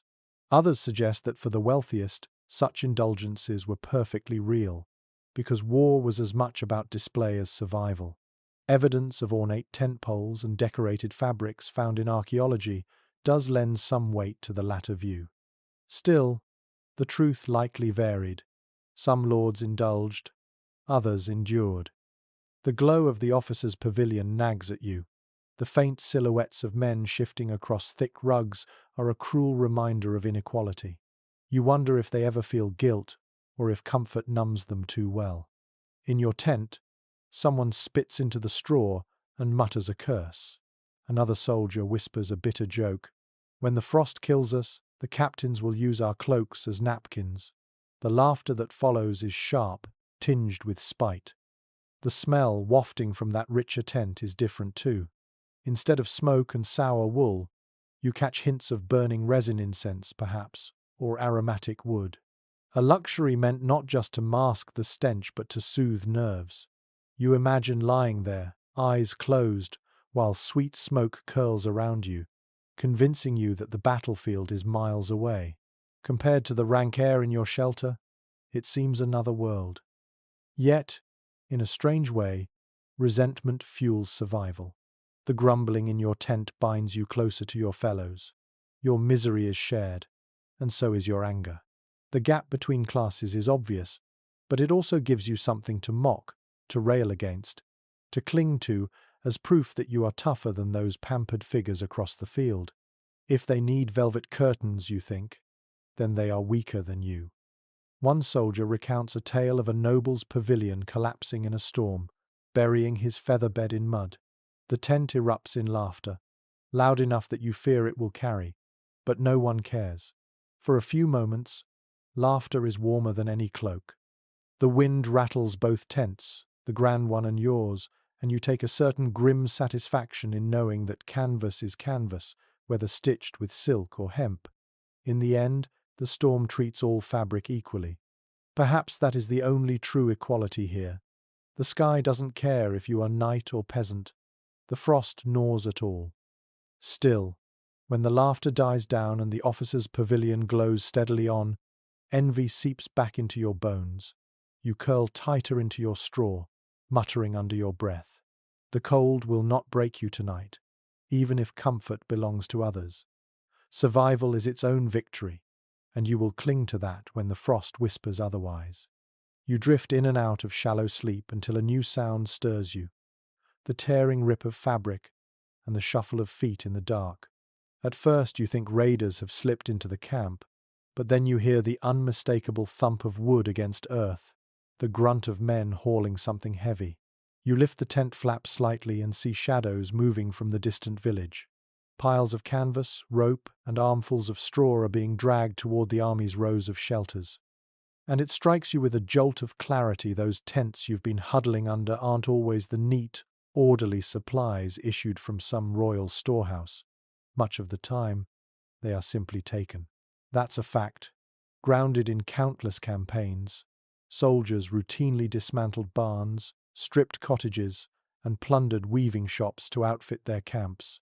War consumed not only lives but roofs and rafters too. Chronicles tell of villages left bare overnight, their walls gutted for timber, their thatch stolen for bedding. The battlefield didn't just bleed men, it bled entire landscapes. You watch as a small group passes, arms full of a tapestry torn straight from a church wall. They laugh while staggering under its weight, boasting that it will make fine insulation for their captain's tent. You lie back on your straw, seething at the unfairness, but also aware of the grim practicality. Survival always came at someone else's expense. A curious image lingers in your mind. Soldiers sleeping beneath canvas dyed with painted saints, once meant to glorify God inside a chapel. Now, those same holy figures sag in the mud, their eyes staring blankly at the night sky. It's a detail too strange to ignore, one of those grotesque ironies of war. You warm yourself with stolen sanctity, with no thought of blasphemy when frost stiffens your fingers. And yet, historians remain divided about how systematic this looting really was. Some argue that official quartermasters supplied tents, especially for royal armies, and that tales of theft were exaggerated by chroniclers eager to paint soldiers as brutes. Others counter that the archaeological evidence, torn textiles, reused beams, even charred church fittings found near camp remains, suggests the practice was widespread. The debate has no neat conclusion, but what is certain is that armies rarely carried everything they needed. They took what they could, from whomever they could, and survival left little room for scruples. Back inside your tent, the murmurs rise as men gossip about the day's plunder. One swears he saw an officer bedding down on velvet curtains stripped from a manor. Another complains bitterly that common soldiers are left with damp straw while their lords sleep on brocade. The resentment simmers like a slow fire, another form of heat in the freezing night. The smell drifts in next fresh hay mixed with smoke and something sharper, the scent of paint and wax scraped from looted icons. You wrinkle your nose, imagining the ruined homes behind those smells. Somewhere, a villager wakes in a roofless house, shivering, cursing the soldiers who now lie warmer because of his loss. You wonder if he will survive the winter at all. One soldier nearby shrugs when the subject comes up. "Better them than us," he mutters. "They'll hate us either way." Another, younger and less hardened, shakes his head but says nothing. You sense his unease, the lingering thought that every comfort here is stolen. Yet no one discards their gains. No one marches into the dark to return a single strand of thatch. You curl back into your cloak, the prickly straw beneath you suddenly heavier with guilt. The knowledge gnaws at you. Your warmth tonight might be bought at the price of a farmer's misery. And still, your body refuses to surrender it. Cold erases morality. When frost grips your bones, you cling to whatever keeps you alive, no matter where it came from. As the night deepens, the wind rattles the canvas. You close your eyes and picture the village now empty, its walls hollow, its roofs stripped bare. The camp stands stronger for it, glowing faintly with stolen light. Survival, it seems, is always theft of life, of comfort, of warmth. And you, wrapped in wool and fur, lying on straw that once belonged to someone else, are as much thief as soldier. You wake with a start, and for a moment you don't know what has roused you. Then you feel it, your breath stiff on your upper lip, hardened into a brittle crust. You reach up, and your fingers meet tiny shards of ice clinging to your mustache and beard. The sensation is bizarre, like your own body has turned traitor, freezing itself from the inside out. It is a well-recorded reality that soldiers often woke to find their breath crystallized in their facial hair or even in the folds of their cloaks. Medieval chronicles, especially during sieges in northern Europe, describe men scraping frost from their faces and clothing before they could even stand. It wasn't just discomfort, it was proof of how viciously cold the nights became, when even the act of breathing turned into a trap that iced you over. You tilt your head and notice others suffering the same fate. A man nearby rubs his beard roughly with his gloved hands, snapping off tiny white flakes that fall onto the straw like snow. Another swears and spits, his saliva freezing before it hits the ground. The sight is comical in a cruel way. Rows of warriors who look like they've dipped their faces in sugar. And here's a peculiar little detail. Some soldiers smeared animal fat or even resin into their beards before sleep, claiming it kept frost from clinging. Imagine that faces slick and greasy, shining in the brazier's glow, men grinning as though proud of their innovation. The smell, of course, would have been horrendous. But when your choice is reeking like a slaughterhouse or waking with an icicle beard, the decision is easier than you'd think. Specialists in medieval life remain uncertain just how widespread such tricks were. Some say the stories of frozen beards are exaggerated, flourishes from chroniclers eager to dramatize winter suffering. Others argue that the phenomenon is perfectly plausible, given what we know about condensation and sub-zero nights in canvas tents. Archaeological traces can't exactly prove frost on beards, so the debate remains unresolved, but if you've ever stepped outside in bitter cold, you know the truth doesn't need parchment to validate it. The air inside the tent feels sharp, slicing with every breath. You cover your mouth with your cloak, inhaling through wool, hoping the fabric will warm the air before it reaches your lungs. Around you, the chorus of coughs grows louder, rough and ragged. Cold damages not just skin but throats and lungs, and you realize that every soldier here risks illness as much as frostbite. The sound of men hacking in the dark is as constant as the flap of the canvas in the wind. You scrape your own mustache roughly, watching bits of frost fall onto your lap. They glitter briefly before melting into damp spots, soaking your cloak. The damp is almost worse than the frost itself. Wet wool clings and chills faster than dry. You pull the cloak tighter, muttering under your breath. Survival here is never just one battle but a dozen little skirmishes against frost, against damp, against your own body's betrayal. One man jokes hoarsely, "At least we save on sugar. We carry it on our lips." The tent chuckles weakly, though no one has the strength for true laughter. Humor becomes another blanket, thin but precious. You join in the chuckling, even as your fingers ache from rubbing your beard raw. The smell inside the tent is heavier tonight. Smoke from a faint brazier, sweat sealed in damp cloaks, and now the faint animal musk of grease rubbed into beards. It is pungent, close, oppressive, but in an odd way reassuring. Each scent confirms that you and your comrades are still alive, still exhaling frost into the air. The canvas itself crackles with frost, edges stiff like parchment. You tap it with a finger, and a thin sheet of ice flakes down onto your hand. You realize the entire tent has become a frozen cocoon, every breath of its occupants painting a fresh layer of ice onto the fabric. And yet, beneath that icy crust, you endure. You lie back again, feeling the weight of fatigue press into your chest. The frost melts slowly from your mustache, dripping onto your lips. It tastes faintly of iron and smoke. You close your eyes, shivering, and let the absurdity of it all wash over you. Mighty soldiers reduced to scraping their own frozen breath from their faces. But survival often looks ridiculous. It is not the glory of battle or the pride of banners. It is frost in your beard, damp in your cloak, straw scratching your back, boots bruising your feet. It is waking each morning stiff and sore, yet waking nonetheless. And so, you drift back into fitful half-sleep, the crackle of ice in your beard a reminder that you are still breathing, still alive, still stubborn enough to endure. The frost may claim your mustache, but not your will, not tonight. The night refuses to loosen its grip, and by now your body has learned every shade of cold.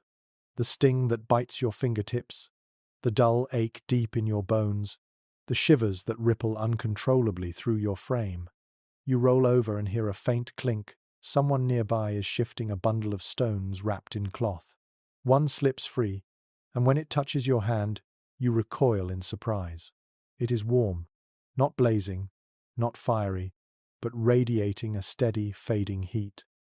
This is one of the cleverer realities of medieval camps. Soldiers heated stones in the fire before nightfall and carried them into their tents, sometimes wrapping them in spare cloth or leather to prevent burns. The stones, baked until they glowed faintly red, retained warmth for hours, slowly releasing it as the tent plunged into darkness. Chronicles from Northern Europe and even Crusader camps mention this practice, a humble but effective trick against death by frost. You draw the stone toward you, cradling it in both hands. Its warmth seeps into your palms, a tiny miracle. You tuck it beneath your cloak, pressing it against your chest. It is astonishing how something so ordinary, just a lump of rock, can feel like treasure greater than gold. You close your eyes briefly, savoring the comfort. And here's a curious flourish. Some soldiers supposedly tucked these hot stones into boots or even under their tunics, nestled against their bellies. Imagine the sight: grim warriors carrying little glowing bundles like infants, swaddled in cloth. A few unlucky ones burned themselves badly, the stones searing through fabric and raising blisters. Still, risk was preferable to freezing. Even pain could be better than numbness. Scholars remain unsure how widespread this practice truly was. Some argue that heating stones was mostly a peasant trick, learned from rural households that used hearthstones to warm bedding. Others claim that soldiers across Europe adopted it readily, given its simplicity. Archaeological finds of scorched rocks in former campsites hint that it happened often, though the evidence cannot confirm whether they were for cooking, forges, or warmth. The uncertainty lingers, like smoke in the air. You press the stone closer, letting it anchor you against the night. Its weight is reassuring, a reminder that survival often lies in the simplest acts. Around you, other soldiers shuffle their own bundles, muttering contentedly when they find a still warm one. The rustle of cloth and the faint clatter of rocks fill the tent like an odd percussion ensemble. It is both comical and comforting, an army of men tucked in with their hot stones, pretending, if only for a moment, that they have hearths of their own. The smell of scorched earth clings to your hands.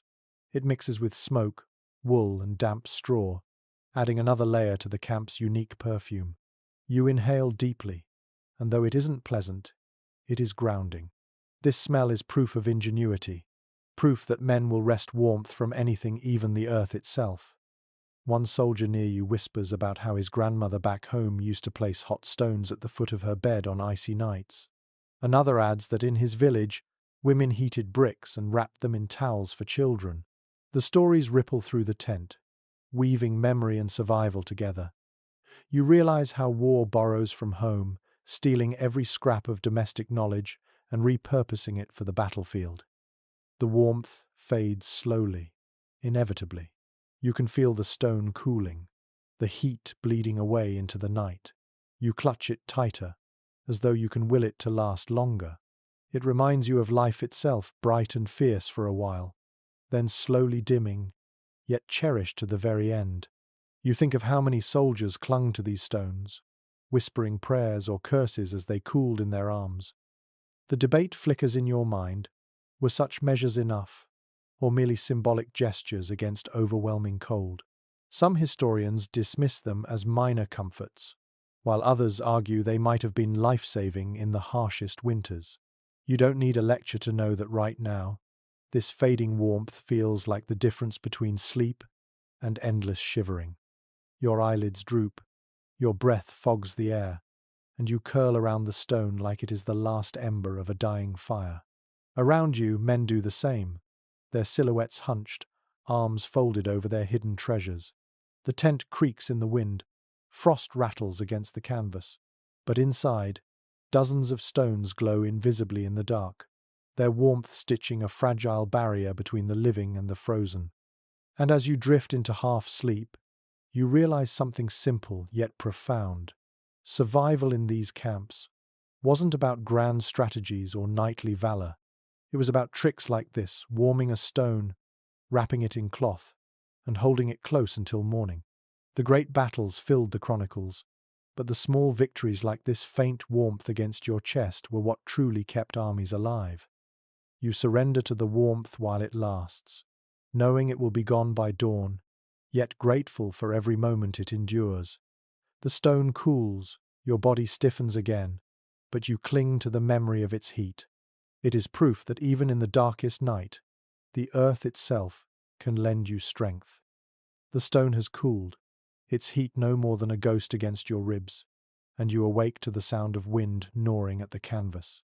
A flap bangs loose, letting in a sharp draft that makes the whole tent groan like a ship at sea. You pull your cloak tighter and realize something you have always known but never wanted to admit. Winter campaigning was never the plan. The cold was an enemy no commander wanted to face. This is a matter of record. Armies in the Middle Ages generally avoided campaigning in deep winter. Campaign seasons usually ran from late spring through early autumn. Harvest had to be gathered, supply lines needed passable roads, and men were less likely to desert when conditions weren't unbearable. When possible, kings and captains disbanded their forces before frost set in. Yet, as you lie here with breath clouding the air, you know exceptions abounded. Sieges dragged on for months, sometimes years. Retreat wasn't always an option, and the cold became just another front in the war. You think of the Great Siege of Antioch during the First Crusade, when soldiers shivered through the winters of 1097–1098, eating boiled leather and gnawing on rats to survive. Chroniclers describe men dropping in the snow outside the walls, their corpses stiff before morning light. You picture yourself among them, breath frosting, bones aching, waiting for dawn that never warms. And then you remember a curious, almost absurd custom. Some commanders deliberately kept men marching even in bitter weather because the constant movement kept blood flowing. One account tells of entire units forced to tramp in circles around the camp just before bedding down, stamping feet and swinging arms to beat back frost. You imagine 1,000 weary soldiers trudging in rings like some bizarre midnight dance, too exhausted to complain but too fearful to stop. Modern historians still wrestle with the question of how often true winter warfare occurred. Some insist it was rare, that most kings avoided it except in dire necessity. Others argue that in regions like Scandinavia or the Baltic, cold weather campaigns were normal, even strategic, since frozen rivers made easier highways than muddy summer roads. The evidence varies by region, leaving scholars divided. But here, inside this sagging tent, you know one truth. Whether by choice or by cruel fate, winter has always been the harshest battlefield. The tent creaks again, the flap slapping against its pole. You hear mutters from your comrades as another draft snakes in. One curses the commander who dragged them here in winter. Another swears he will desert come morning. Yet no one rises. The frost has pinned you all down, as surely as chains. The smells are sharper tonight, smoke from hastily dampened fires, sweat thick in wool, the sour tang of breath frozen in the air. The odors mingle with the faint scent of pine drifting from the forests nearby, a cruel reminder of nature's beauty while you suffer at its mercy.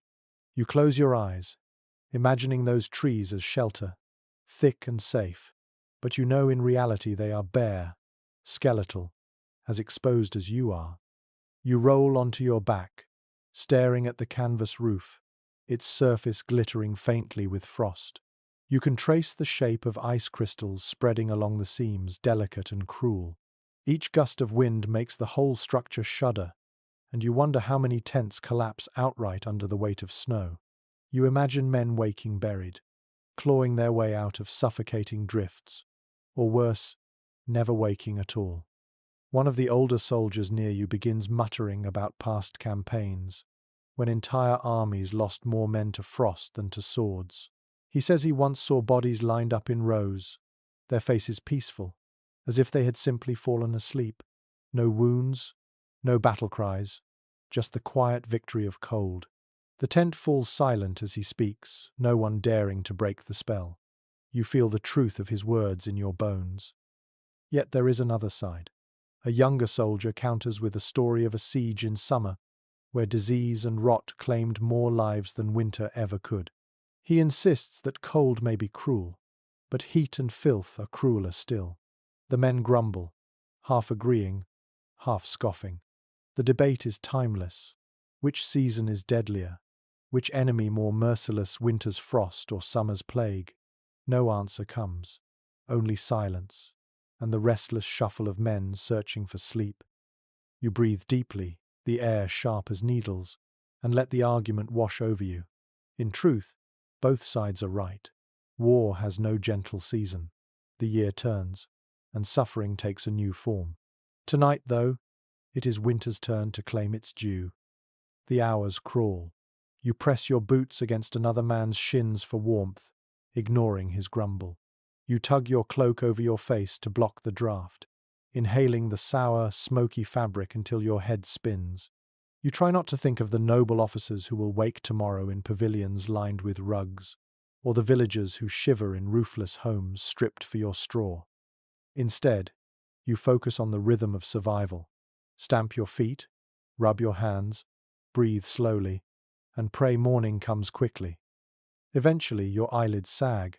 Sleep comes not as comfort, but as surrender, dragging you down into half-dreams of endless marches across frozen fields.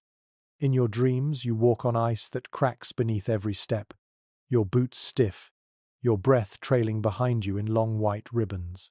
You wake briefly, heart racing, but realize you are still in the tent, still alive, still trapped in winter's grip. And so you settle again, muttering a curse at the season itself. Winter was never meant for war, and yet here you are, one more soldier testing the patience of frost. You close your eyes, resigned, and cling to the fragile hope that dawn will break the siege of the night. You shift in your straw bed, the cold gnawing steadily, and your mind drifts to comparisons. Not all soldiers fought the same way against the night. What works here in this muddy field might fail utterly elsewhere. You think of distant lands of Scandinavia in the north, Spain in the south, and realize the tricks of survival varied as much as the people who used them. One thing is firmly attested in chronicles. Northern troops, hardened to brutal winters, relied heavily on reindeer hides, seal skins, and layered wool garments. Viking descendants in later centuries still wrapped themselves in furs so thick they resembled bears more than men. Their tents were lined with animal skins, and some even built temporary snow walls to shield camps from wind. Compared to your flimsy canvas, that sounds like luxury born of necessity. In contrast, soldiers from warmer lands trusted in wool cloaks and layered tunics, less prepared for deep frost. Spanish and Italian troops sometimes suffered terribly when dragged into northern campaigns. Accounts from the Hundred Years' War describe southern mercenaries bewildered by snow, huddling desperately in cloaks too thin to stop the bite. One chronicler even noted that men from Aragon cursed the sky itself when frost pinned them in place. The clash of climates turned every campaign into a cruel experiment. And then there are the stranger methods, like the story of Baltic warriors who supposedly rubbed themselves with bear grease before sleep, believing it sealed in warmth. You picture the tent filled with the reek of rancid fat, men glistening like wax candles, snoring loudly while their comrades gag. It may sound absurd, but desperation makes all tricks worth trying. Odd customs like these ripple through records, half survival, half superstition. Scholars, as ever, are divided over how much weight to give these regional variations. Some argue that climate determined everything, that soldiers carried their homeland habits wherever they marched, adapting poorly to new environments. Others counter that armies were quick to copy what worked, learning from locals and enemies alike. The evidence is patchy. A mention in a chronicle here, a scrap of fur-lined cloth in an excavation there. Still, the argument continues, leaving only fragments of certainty. You turn onto your back and imagine yourself as a soldier in Scandinavia, snow piled high outside, but your tent warm with reindeer hides and felted wool. The air still bites, but you endure. Then you imagine yourself as a Spaniard dragged north, teeth chattering, cloak sodden with sleet, cursing the day you left home. Which is worse? To live in cold and be hardened to it, or to stumble into it unprepared? The smells shift depending on the vision. In the north, your nose fills with the musk of hides, resinous pine smoke, and fish oil lamps. In the south, it is wool soaked with rain, smoke from olive wood fires, and the faint tang of cheap wine. Both camps stink, but the scents tell different stories. Survival always has a smell, you realize that more with every passing night. The men in your tent begin a hushed conversation about past marches. One recalls fighting with mercenaries from Castile, who shivered so badly they could barely hold their crossbows. Another swears he saw men from Sweden stride barefoot across snow without complaint, their skin raw but their faces calm. The contrast stuns you, makes you marvel at human stubbornness. What breaks one man barely touches another. You wrap your cloak tighter, and wonder which kind you are, the hardened northerner or the shivering southerner. The truth, you suspect, is somewhere in between. You endure because you must, not because you were born to it. The debate among the soldiers drifts into jokes. One man laughs that northerners sleep with seals while southerners sleep with goats. Another claims the French are worst of all, complaining in every climate, neither hardy in cold nor at ease in heat. The laughter spreads, warming the air more than any brazier could. It is the same lesson repeated night after night. Humour is insulation. The tent rustles as the wind rattles it again, and you press your boots deeper into the straw. You imagine distant camps, the techniques they use, the sounds and smells that shape them. You realize survival is not universal. It is a patchwork quilt of habits, tricks, and inherited wisdoms. What keeps a man alive in Norway might fail in Lombardy, and what comforts a Spaniard might be useless in Livonia. The cold respects no uniform, no banner, no tongue.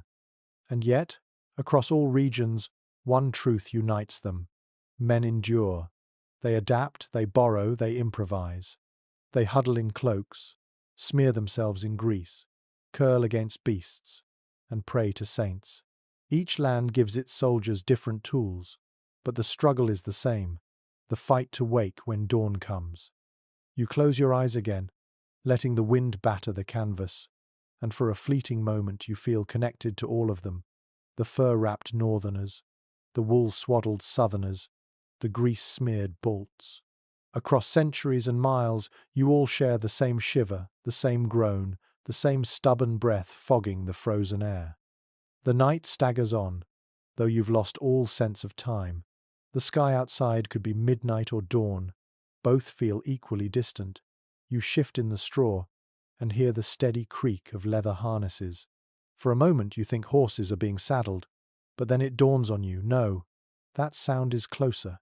It is men rolling restlessly, boots squeaking, straps tugging against their tunics. And you remember the truth that every soldier knows. Warmth comes not only from what you wear at night, but from what you did all day. It is a fact, every commander understood. Marching kept soldiers alive. Movement pumped blood, drove out stiffness, and blunted the cold. An army that kept moving by day endured better by night, however miserable the tents. Chroniclers of winter campaigns often noted how men dreaded long halts. Stillness was deadly. Better to trudge through mud or snow than sit idly while frost chewed at fingers and toes. You recall the endless tramping of the day, mud sucking at your boots, your cloak heavy with sleet, your breath wheezing clouds into the air. At the time, you cursed every step. Now, lying motionless, you almost miss it. The aching march was cruel, but it kept blood hot, toes tingling, muscles alive. Here in stillness, your body becomes a slow-dying ember. And then there is the peculiar custom some soldiers swore by. Before bed, men would rise and run laps around the perimeter of the camp, stamping and clapping like drunken dancers, until their bodies steamed. You picture the sight, dozens of weary figures circling the tents under moonlight, sweat freezing on their brows, even as they crawled back into the straw. Ridiculous, perhaps, but desperate habits often worked. Specialists still puzzle over how deliberate these routines were.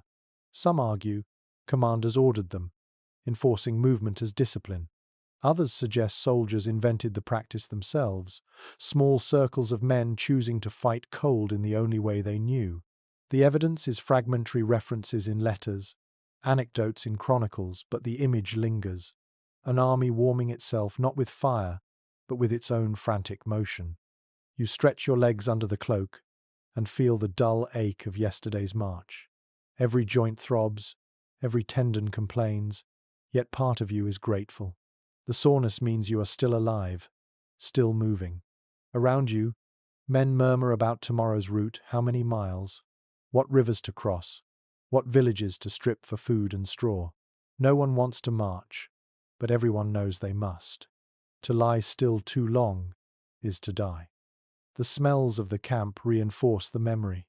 Damp leather, horse sweat, and churned earth, all scents of the march cling stubbornly to your cloak. They remind you of daytime survival, of stamping boots in rhythm, of shields banging together in crude songs, of hands swinging like pendulums to keep blood moving. The odors are sour, but oddly they comfort you, proof that your body is not yet surrendered to the frost. One man groans and mutters about a march in Burgundy where they trudged until midnight, not for strategy but simply to keep from freezing. Another laughs darkly, saying commanders lied, pretending every extra mile was tactical, when really it was just survival disguised as military wisdom. The tent chuckles softly. Perhaps both are true. Your mind wanders to the irony. You complain at every march, yet long for it when night falls. War breeds contradictions. The same feet that blister by day are the ones you thank by night for keeping blood alive. You curse the mud, then pray for another march if only to feel warmth again. Survival is not consistent. It shifts with the hour, the weather, the whim of chance. The wind groans through the ropes, and you curl tighter. You imagine yourself outside again, slogging through snow under a pale sky, the rhythm of steps numbing thought. You hear the crunch of boots, the groan of carts, the snorts of horses. Miserable though it is, marching gives you control. Each step is proof you are still fighting, still refusing to yield. In the tent, you are passive prey to the cold. On the road, at least, you strike back with every pace. The men around you fall quiet, some dozing, some muttering half-dreams of tomorrow's route. You lie awake, aware of the stillness in your body, longing for motion. You flex your toes inside your boots, stamp them lightly against the straw, pretending you are still walking. It is pitiful, but it is enough to reassure you. You are not frozen yet. The historians may debate how much marching was tactical and how much was survival, but for you the answer is obvious. The road itself is a shield, each mile a weapon against death. You close your eyes, humming faintly the rhythm of marching songs, and let your body imagine it is moving still. Sleep creeps closer, wrapping you like a cloak, and you surrender to it with the faintest smile. You wake again, this time not to frost or footsteps, but to sound low voices weaving together, the kind of rhythm that pulls you out of half-dreams and into the present. At first you think it is prayer again, but then you catch a familiar lilt. It is a song, a rough ballad, the kind soldiers have carried from village to village, patched with new verses every time a campfire retells it. There's no denying the fact. Music and song were as much a survival tool as cloaks or fires. Chroniclers occasionally describe soldiers gathering around dwindling embers, lifting their voices not for glory but for warmth of spirit. In the hush of a frozen night, a tune could be a second blanket, woven of memory and humor. It was a way to remind yourself you were still alive, still human, not just another body stiffening in the frost. The men croon in uneven harmony, voices cracked from cold air, some too weary to hold the tune, others too loud with drink. The lyrics shift between longing for home and mocking commanders. You smile at the refrain, half a curse, half a joke poking fun at the noblemen in their velvet pavilions. Laughter breaks the rhythm, but it doesn't matter. The laughter is part of the song. And here's one of those curious details.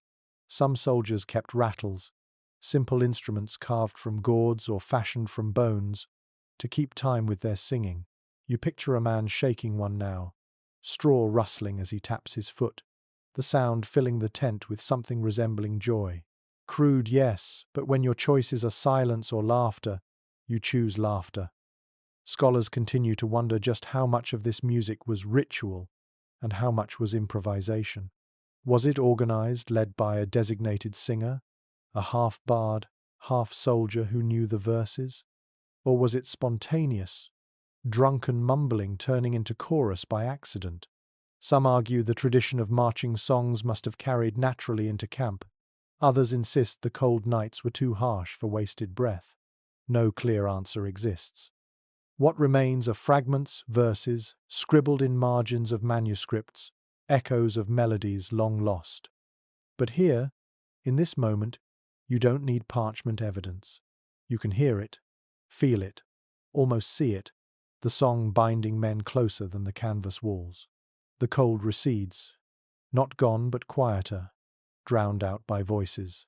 The air smells the same wool, smoke, sweat, but it seems less oppressive.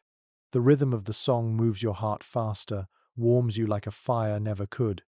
You hum along quietly, not knowing the words but catching the tune. The man beside you slaps your shoulder, grinning, urging you to join. Soon your voice wavers into the chorus, awkward but sincere. The others cheer you, though it is little more than a wheeze from dry lungs. You laugh despite yourself, realizing the truth. The cold can take your strength, your comfort, but not your ability to mock it in song. Another soldier launches into a bawdy verse about fleas in his straw, and the tent erupts. For a moment, the laughter is so loud it drowns the wind outside. Men clutch their sides, tears freezing on their cheeks as they howl. The song collapses into cackles, then rebuilds itself on another verse. Slower, sadder this time, a homesick melody about wives, about bread, about fields that wait for them. The mood shifts like smoke, one moment rowdy, the next tender. The flicker of the brazier catches their faces, and you see them softened, almost childlike. Hardened men swaying together, voices trembling with memories of home. You close your eyes and picture your own hearth, the voices of your family, the familiar creak of your own bed. It aches in your chest, but it warms you too. Nostalgia is another kind of insulation. The debate will continue long after you're gone. Did soldiers really sing this much? Or are chroniclers exaggerating for colour? Archaeologists can dig up pots and weapons, but no one can exhume a melody. Still, as you lie here, letting the chorus wash over you, you know it doesn't matter. Even if the record is silent, the truth is written in breath. Men always sing when they are cold, because silence is worse. The ballad trails off, voices dropping into murmurs, then snores. The warmth it left lingers like embers, glowing in the dark. You curl into your cloak again, straw pricking your back, boots stiff against your feet, but you feel steadier than before. The night hasn't grown warmer, but your heart has. And so you drift back into shallow sleep, the last notes still humming in your head, carrying you toward dreams where the cold cannot follow. The song has faded into silence, replaced by the steady crackle of men shifting in their straw. You roll to one side, your nose pressed against the damp canvas, and catch a faint herbal scent. At first you think it's just smoke drifting from outside, but then you notice stalks and leaves tucked beneath the bedding. One soldier nearby pulls a handful from his cloak sage, dried and brittle, and crushes it in his fingers before scattering it under his mat. The smell sharpens, earthy and bitter, cutting through the musk of wool and sweat. It dawns on you. Some men stuffed their bedding with herbs, believing it would ward off illness and keep vermin at bay.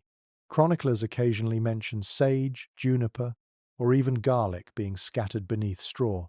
That's a genuine practice from the period, born partly of medical theory, partly of superstition. Herbs were thought to purify air, repel fleas, and keep the body's humours balanced. Whether or not it truly worked, it gave men a sense of protection, something precious when survival was never guaranteed. You reach down and pick up a stalk yourself, sniffing its sharp scent. It tingles in your nose, almost refreshing compared to the sour stink of wet wool. A soldier mutters that juniper smoke drives away sickness. Another swears that garlic under the straw keeps lungs strong.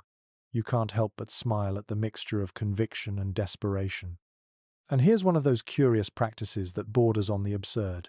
Some armies apparently burned bundles of herbs inside the tent, filling the air with smoke so thick men coughed themselves to tears. The belief was that disease lingered in foul air, and if you drove out the stink with clean smoke, you drove out sickness too. You imagine it now, half a dozen men hacking, eyes streaming, the tent thick with sage fumes, and you laugh quietly. Maybe it kept plague at bay, or maybe it just made everyone too dizzy to notice the cold. Modern scholars still wrangle over the question of how common these herbal measures really were.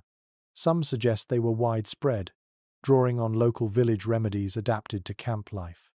Others argue that they were luxuries, possible only when an army lingered near fertile countryside. The archaeological record leaves hints: charred juniper twigs found in old fire pits, garlic bulbs preserved in refuse heaps, but the debate about their true purpose endures.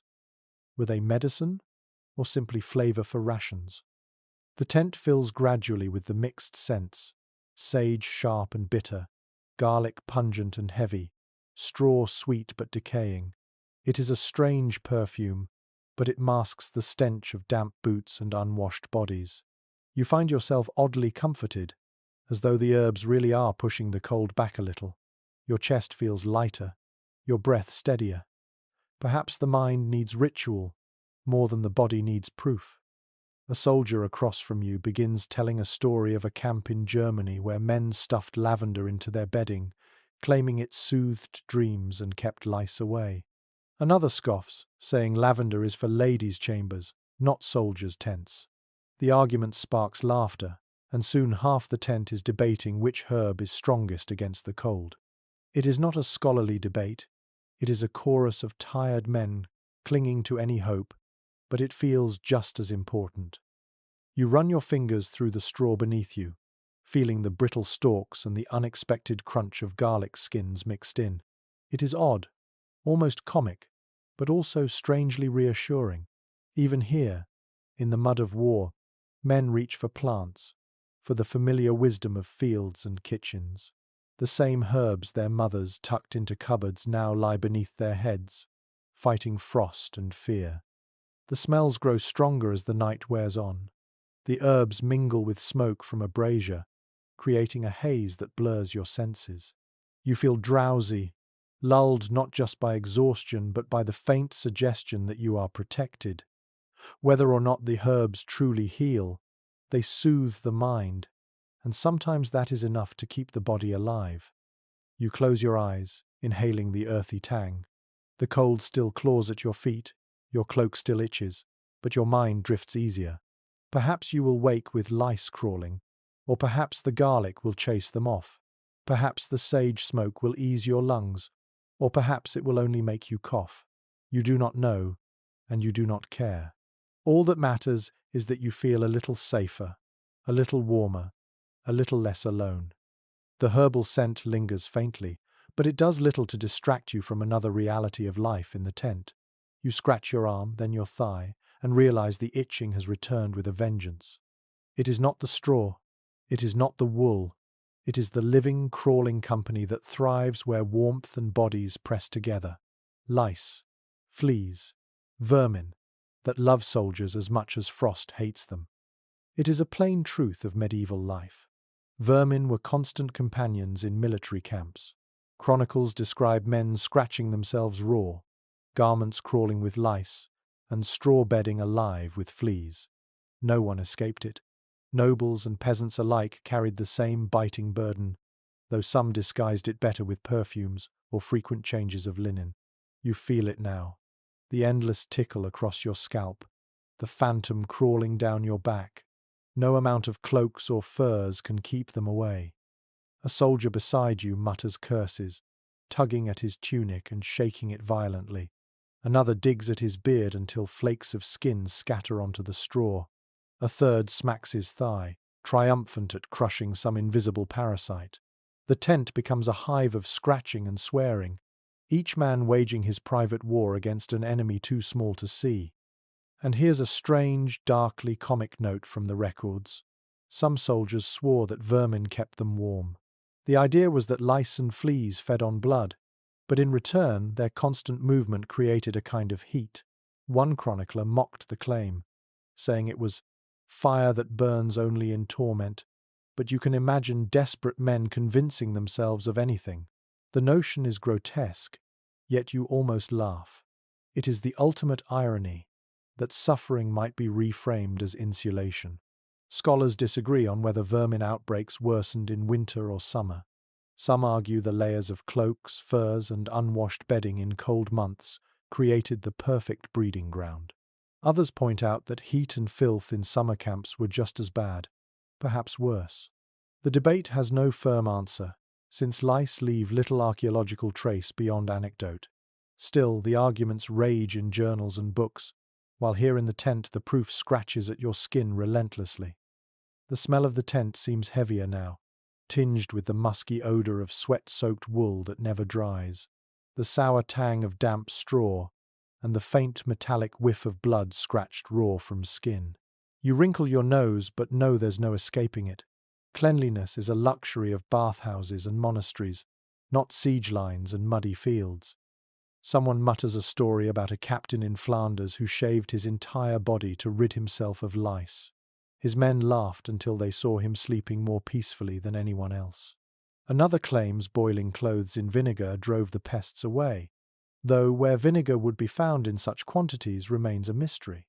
The tent erupts in debate, half advice, half mockery, as though banter itself might kill the fleas. You shift again, tugging your cloak tighter, trying to ignore the itch, but it gnaws at your sanity, more cruel in some ways than the frost. Cold makes you numb, but vermin keep you awake. You sigh, realizing that war has no mercy, no matter the scale. One moment you face arrows and steel, the next you fight creatures smaller than a fingernail. Both can undo you in their own ways. You scratch at your scalp again, flakes falling onto your cloak, and wonder how many men have fallen sick, not from swords but from the fevers spread by these parasites. Typhus, trench fevers, nameless chills, diseases carried silently by the very things that crawl under your tunic right now. You shiver, and not from cold. The irony, of course, is that lice thrive where men huddle together for warmth. The very act that saves your life invites infestation.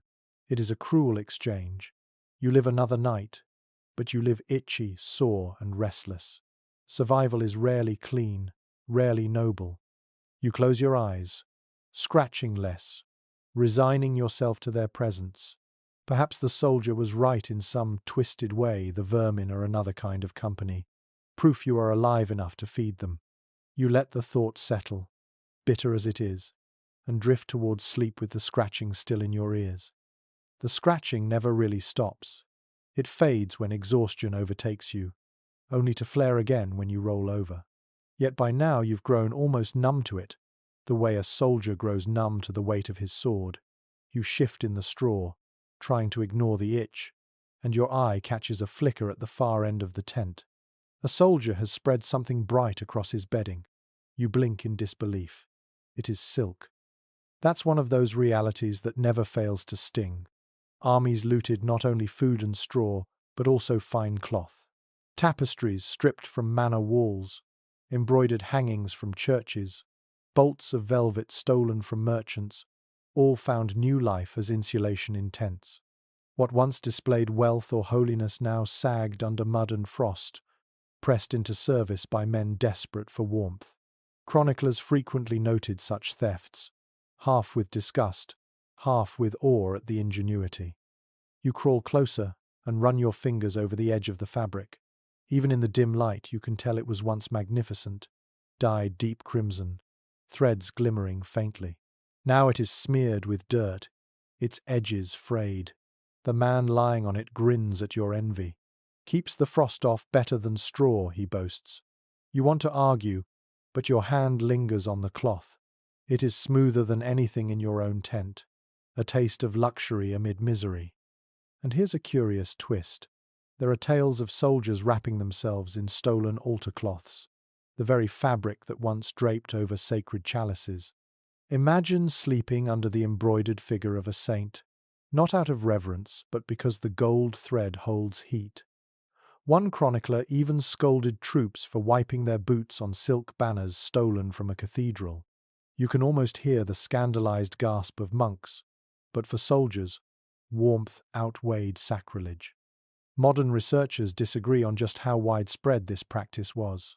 Some argue that colourful accounts of looted silks were exaggerations, written to condemn armies for impiety. Others counter that inventories after campaigns often list tapestries and cloth as spoils, proof they were taken in large quantities. Excavations of old campsites occasionally reveal shreds of dyed threads, though whether they came from fine hangings or simple garments is unclear. The debate continues, caught between moral outrage and practical need.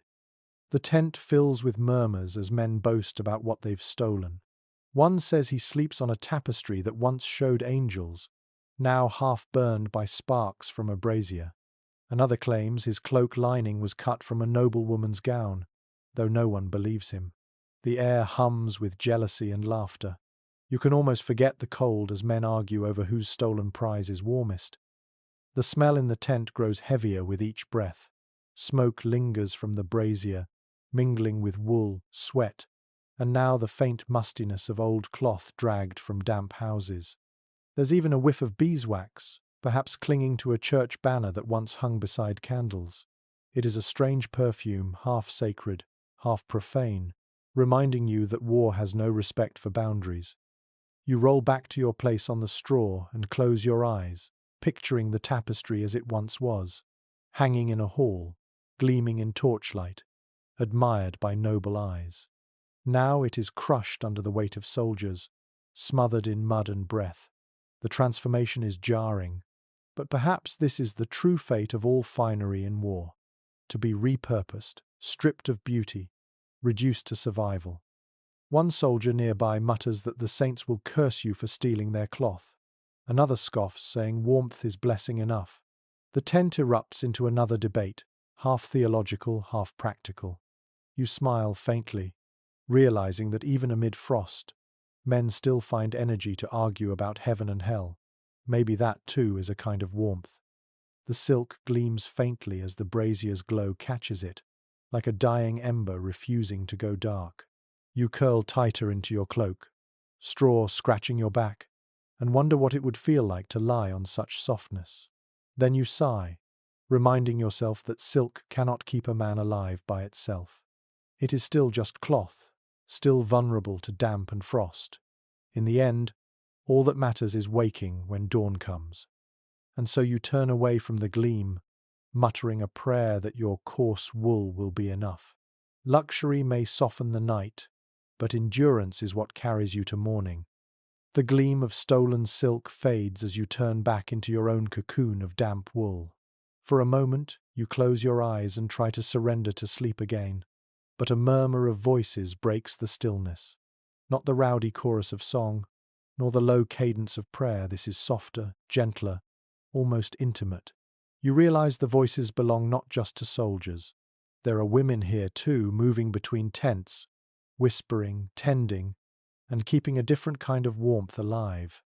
It's a part of army life less celebrated in the chronicles, but well known nonetheless. The presence of camp followers, women, wives, lovers, laundresses, cooks, or sometimes simply survivors, clinging to the army for protection, travelled with medieval hosts. They carried burdens, patched torn tents, mended cloaks, and sometimes even tended fires through the night. Without them, many armies would have frozen faster, starved sooner, and collapsed under the weight of cold. You open your eyes wider and watch as one woman stoops to adjust the tent flap, tucking straw into the gap to block the draft. Another sets down a small pot near the brazier, its thin steam carrying the faint smell of broth. The men inside stir, some murmuring thanks, others too exhausted to do more than grunt. You feel the air grow a little warmer, not because the pot holds much, but because someone cares enough to stir it. And then comes one of those curious details whispered in stories. Some women slept alongside soldiers not just for companionship, but to share body heat. It was practical as much as emotional. A warm body beside you could mean the difference between waking stiff or not waking at all. Chroniclers sometimes sneered at this, calling it immorality, but you can hear the truth in the sighs of men curling closer under cloaks. In frost, Virtue is a luxury, warmth a necessity. Historians disagree about the numbers. Some suggest only small groups of women accompanied armies, tolerated at the margins of camp. Others point to evidence that whole communities, wives, children, even elderly kin, moved with forces across Europe, creating a shadow society behind the lines. Excavations of camp remains often reveal domestic items, spindles, children's toys that hint the army's footprint was wider than swords and shields alone. The reality was likely a shifting balance, swelling with each campaign. You lie back, listening to the faint sounds, the scrape of a spoon against a pot, the murmur of a lullaby hummed by a woman to a child tucked in the corner of the tent. The air smells faintly sweeter, as if the herbs from earlier have mixed with broth, masking the rankness for a while. You breathe deeply, grateful. War is misery, but this presence softens its edges. A soldier nearby cracks a joke, saying the women are braver than the men, for they face the same cold without armor or weapons. Laughter follows, but it is respectful laughter, tinged with truth. You imagine the courage it takes to march with an army, to face frost, hunger, and danger without promise of pay or protection. You feel a flicker of admiration in your chest, warming you better than the brazier. Another man tells a story of a laundress who saved her husband by pulling him back from a frozen ditch after a march. He had collapsed, half dead, but her shouting roused comrades to drag him back to camp. Without her, he would have been another body stiff with frost. You picture her stubborn face, refusing to let winter win. Such stories rarely make it into the chronicles, but in the tents they live on, passed like charms against despair. The scholars still argue, were these women tolerated reluctantly or embraced as vital? Some claim commanders despised their presence, fearing distraction. Others note that official records sometimes list rations allocated to them, proof they were recognized, even counted. The disagreement lingers, but in this moment you don't need parchment evidence. You can hear them here, stirring pots, patching cloaks, humming softly. Their survival work is woven into the night as tightly as any cloak. The cold still gnaws, but it feels less monstrous when someone adjusts the flap to keep the wind out. You curl tighter into your cloak, your cheek against straw, and let the murmurs wash over you. You can almost believe you are back home, listening to familiar voices in the next room, safe under a roof rather than canvas. That illusion eases the ache in your bones more than any stolen fur. Sleep comes easier with that comfort in your ears. You breathe slowly, letting the smells of broth and herbs mix with the musk of the tent. The frost outside may still sharpen its teeth, but inside, for a little while, warmth is shared not only by body heat and braziers, but by hands that mend, voices that soothe, and the simple, stubborn presence of women who refuse to stay behind. The murmurs of the women fade as exhaustion overtakes the tent again. You roll onto your back, staring at the faint frost crystals spidering across the canvas above you. In the dim glow of embers, the uneven snoring of your companions seems almost rhythmic. Yet one sound cuts through the grumble of a night, muffled but distinct, drifting from the larger pavilion nearby. His voice carries authority even in complaint, and it draws bitter chuckles from the men around you. It is well attested in sources. The voices of rank told a different story of the cold. Knights and noble officers had larger tents, rugs, servants, and richer bedding, yet they still complained loudly about their hardships. Meanwhile, peasants and foot soldiers packed together like salted fish endured with fewer words, their silence born of necessity. Chroniclers themselves often recorded the grievances of lords, for those were the voices worth writing down, while the common man's mutters rarely reached parchment. But here, in the cramped dark, you hear both. The knight curses his stiff joints, declaring that the damp ruined his armor straps. A soldier beside you snorts, muttering that he would gladly trade frostbitten toes for ruined straps. Another says mockingly, "Hark, the lords freeze differently than us." The laughter is low, muffled under cloaks, but it spreads quickly. Humor is rebellion, and in the cold, rebellion keeps you warm. And there's a curious detail you can't help but notice. Even knights, for all their privilege, sometimes admitted envy of their men. Chronicles hint that nobles, cocooned alone in vast pavilions, froze more than the huddled masses. The common soldier's misery was shared, and with sharing came warmth. A knight wrapped in fur on a feather bed might look enviable, but when the fire died and the canvas shook, loneliness was a colder companion than straw. Scholars continue to debate the true gulf between noble and peasant comfort in camp. Some argue the disparity was extreme, that commanders lived almost luxuriously compared to their men. Others caution that the differences, while real, have been exaggerated by storytellers eager to paint nobles as decadent and selfish. The truth likely shifts with time and place. A duke in Burgundy might sleep on cushions, while a minor knight in Scotland froze much the same as his men. The evidence is scattered, and so the arguments linger. The smells differ too. From the noble pavilion comes the faint whiff of resin and spiced wine, drifting on the draught. In your tent, it is smoke, sweat, and garlic-stuffed straw.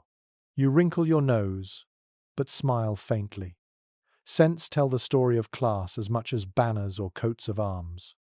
One of your companions whispers that he once saw a baron bring a portable brazier carved with silver, glowing like a hearth fit for a king.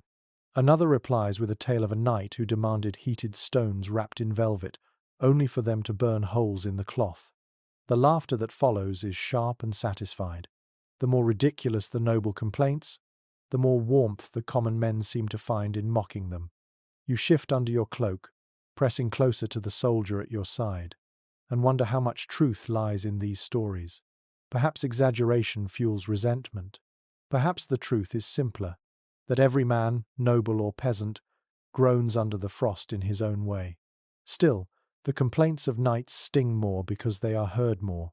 To lie freezing in straw and hear your lord bemoan damp boots is insult piled atop misery.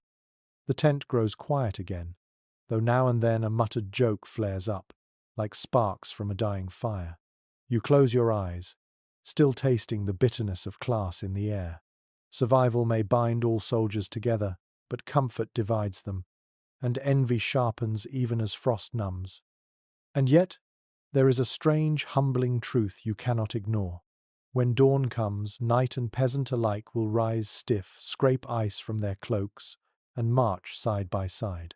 Rank may divide comforts, but it does not spare anyone from the frost. The cold is mercilessly democratic.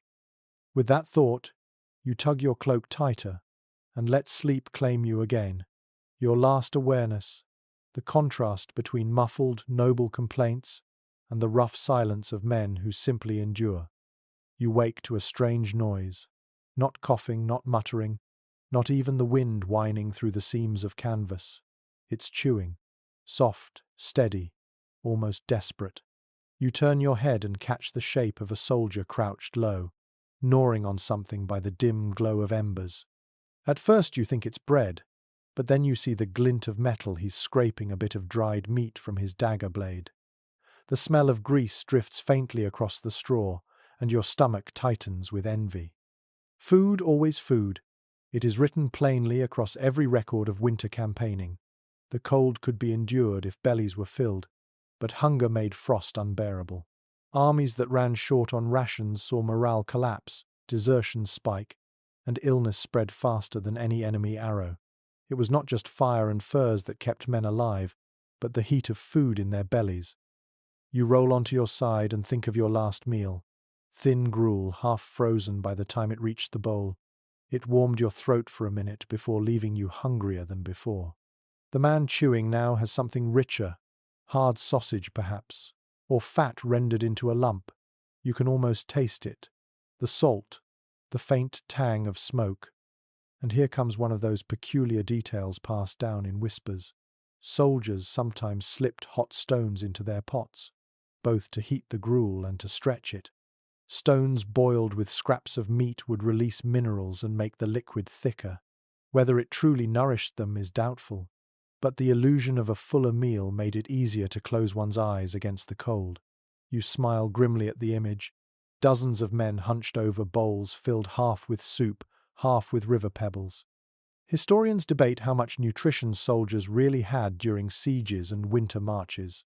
Some insist supplies were carefully managed, citing records of grain and salted pork distributed in quotas. Others argue that corruption, theft, and sheer logistical chaos left men starving more often than not. Archaeology shows both. Animal bones gnawed to splinters in some camps, and discarded heaps of grain in others. The truth, as ever, seems uneven. In your tent, the debate doesn't matter.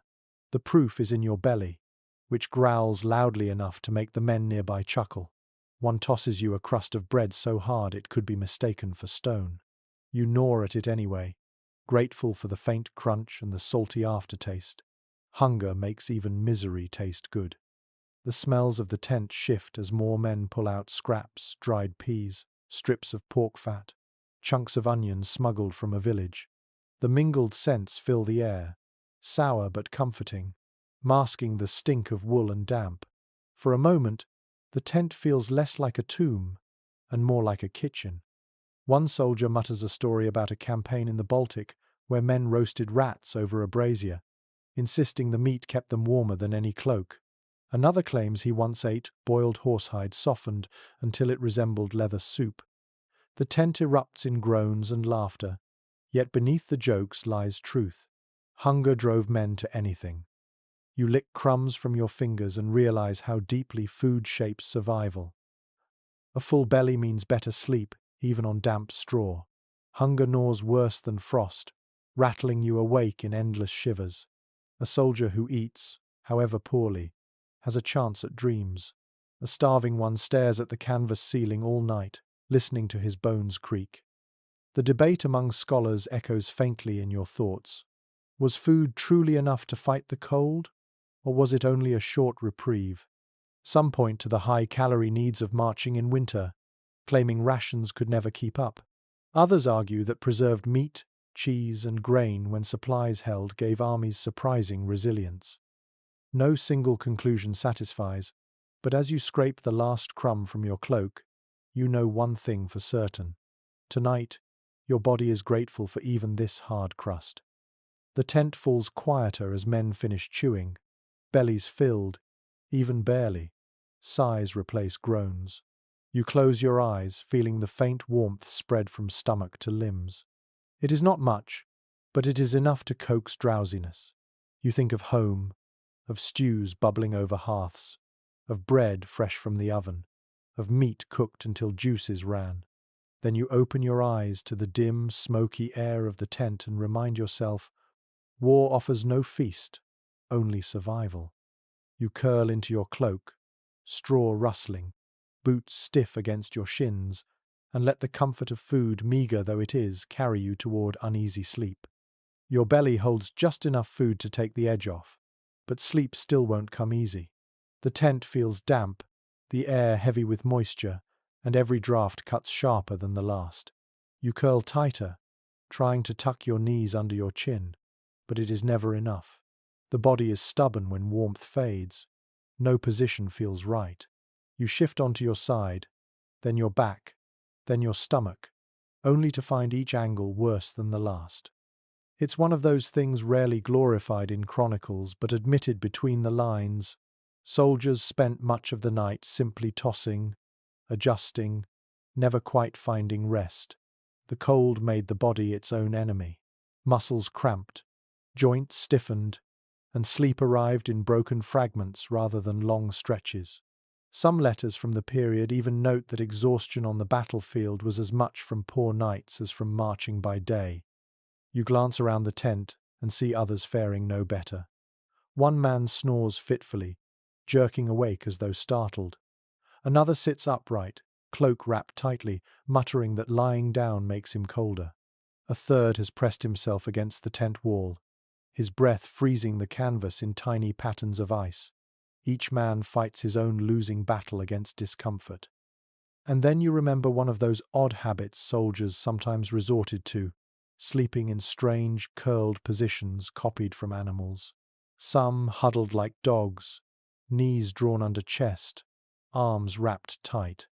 Others lay face down, cloaks pulled completely over their heads, making themselves into lumps of cloth. Chroniclers occasionally mocked them for sleeping like beasts, but imitation often meant survival. If a dog knew how to conserve warmth, why shouldn't a man? Scholars remain divided on how conscious these positions were. Some argue they were instinctive, the body curling naturally against frost. Others suggest soldiers deliberately adopted them, even teaching one another which shapes trapped the most heat. The absence of detailed descriptions makes certainty elusive, but the logic is undeniable. Every limb tucked in meant less heat lost. You roll onto your side again, curling yourself tighter, chin tucked against your chest. The posture feels strange, but slowly, faintly, warmth gathers around your torso. Your legs still ache, your toes still freeze, but the shivering slows. You breathe shallowly, afraid that deep breaths will release what little heat you've hoarded. The tent groans again in the wind, and the straw beneath you crunches with every shift.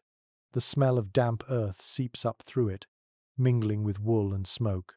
It is a heavy, oppressive scent, but strangely grounding. You imagine roots buried deep in soil, surviving storms, and you take comfort in the thought that you too might endure the night rooted in this discomfort. A soldier nearby whispers advice: keep your arms tight, don't stretch them. Cold steals faster from open limbs. Another replies, half asleep, I'll trade your advice for your cloak. The exchange sparks muffled laughter, tired but real. Even small jokes ease the endless shifting. You shut your eyes again, trying to let the rhythm of breathing guide you. Inhale, exhale, cloak pressed to face, boots locked against straw. The body resists, but the mind coaxes. Stillness, stillness, stillness. Sleep doesn't come as a wave but as a drip, gathering slowly until it weighs your eyelids down. Yet the night is never merciful. A draft slips in, brushing your neck like a knife. You jerk awake, cursing, and pull the cloak tighter. The shivers return instantly, undoing the progress of minutes. You groan, realizing this is the pattern. Half an hour of dozing, half an hour of shivering, repeated until dawn. The historians may write about battles, about banners, about noble speeches, but here in the tent the truth is plainer. War is not just fought with swords. It is fought with every position you can twist your body into, every scrap of warmth you can hoard, every breath you try not to waste. The struggle is not only against enemies, but against your own restless bones. You lie still once more, body curled like a hound, listening to the chorus of restless sleepers. The snoring, the coughing, the muttered curses, they weave together into a kind of lullaby, crude but steady. You let yourself drift with it, not to deep rest but to something closer to survival. And in this world, perhaps survival is sleep enough. You jolt awake, though you cannot tell why at first. The camp is hushed. The only sounds the restless shifting of men and the groan of canvas in the wind. Then you realize what stirred you. The air feels heavier, warmer, thicker with the presence of so many bodies pressed close. You draw in a breath, and it tastes damp, sour with sweat and smoke, but there is warmth in it nonetheless. It was a common tactic, though not one proudly sung of in poems. Soldiers huddled together, using their own bodies as fuel. No single cloak or fur could do what human heat could. A dozen men pressed side by side under shared blankets could hold off frost that would kill them alone. Chroniclers rarely lingered on it, but the reality seeps through in scattered notes about companies lying like swine or sharing skins to endure the night. You feel the truth of it as you shift closer to the man beside you, your knees knocking his, your shoulders touching. At first it is awkward. You are warriors, not kin, but the warmth seeps between you quickly, undeniable. Soon another presses in on your other side, and before long, the tent is a knot of bodies, tangled cloaks, and steady breathing. It is not comfortable, but it is survival. And here's a curious wrinkle from old stories. Some soldiers joked that the worst part of huddling wasn't the closeness but the morning after, when cloaks were stiff with frozen sweat where bodies had steamed together. Imagine peeling apart layers of men and cloth like thawing meat, each groaning as they separated. Disgusting, yes, but life rarely tastes sweet on the battlefield. Scholars remain uncertain how universal this practice was. Some argue it must have been routine. Basic physics demanded it. Others point out that cultural norms of modesty and masculinity may have made men resist it, at least in some armies. Still, archaeological evidence of wide communal shelters and large bedding pits hints strongly that many soldiers shared heat this way. The written record may be sparse, but the logic is too strong to deny. You let your head rest against the man beside you, his hair greasy, his breath foul, yet the warmth undeniable. You close your eyes and for a moment imagine you are back in your village, curled beside family on a winter's night.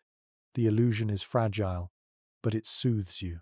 In the dark, the cold matters less than the rhythm of another chest rising and falling beside your own.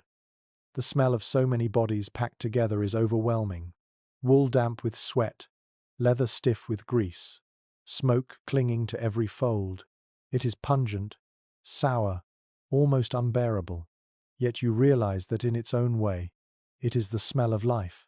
These odors are proof that blood still flows, hearts still beat, warmth still radiates. In this context, stench itself is reassurance. One soldier mutters a joke about pigs in a pen, and the tent erupts with soft chuckles. Another grumbles about being kicked in the shins by a restless comrade. A third sighs contentedly, declaring he hasn't felt this warm since he left home.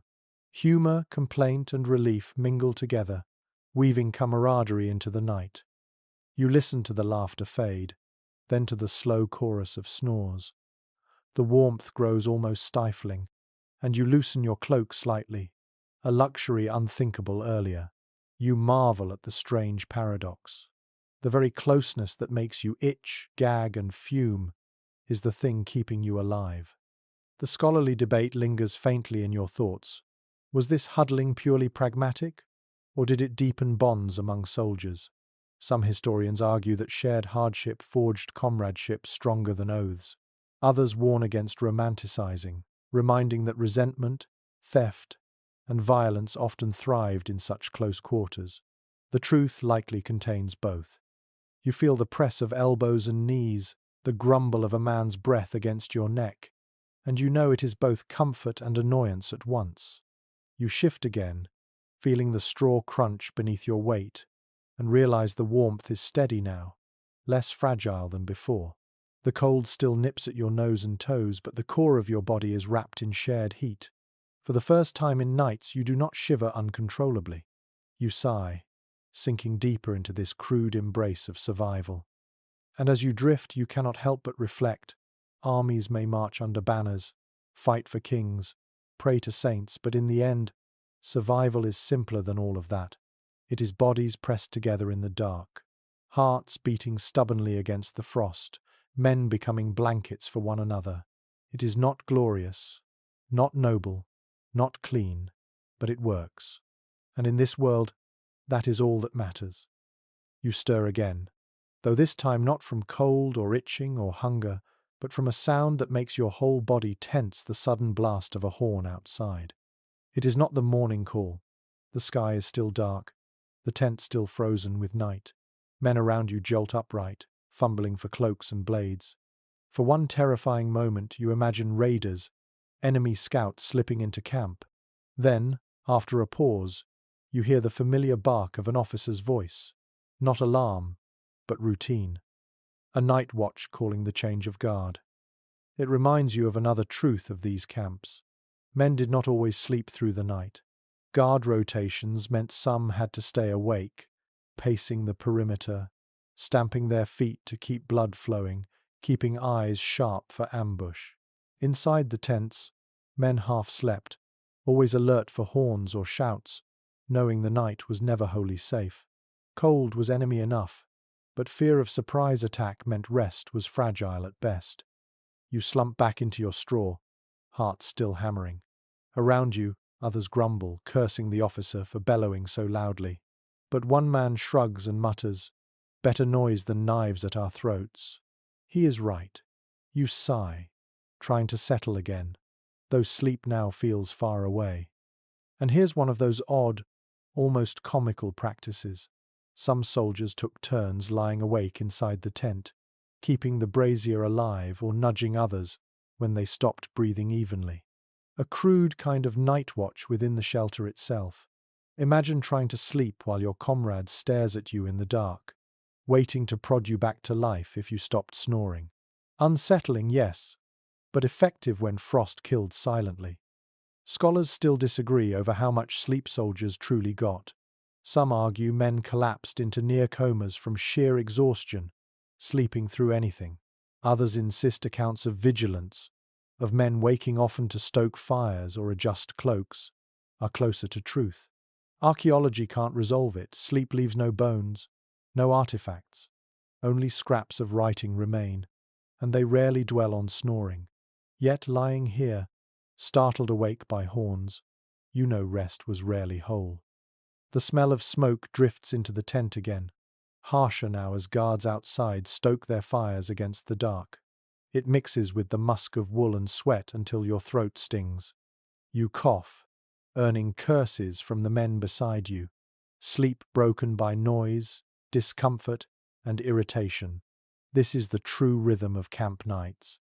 One soldier grumbles about an ambush years ago when men were caught half asleep, armor scattered, tents ablaze. His voice trembles with memory. Another retorts that freezing to death in silence would be worse. The debate flares briefly, but exhaustion douses it quickly. Soon the tent is muttering, then dozing again, though with one ear cocked for the next horn.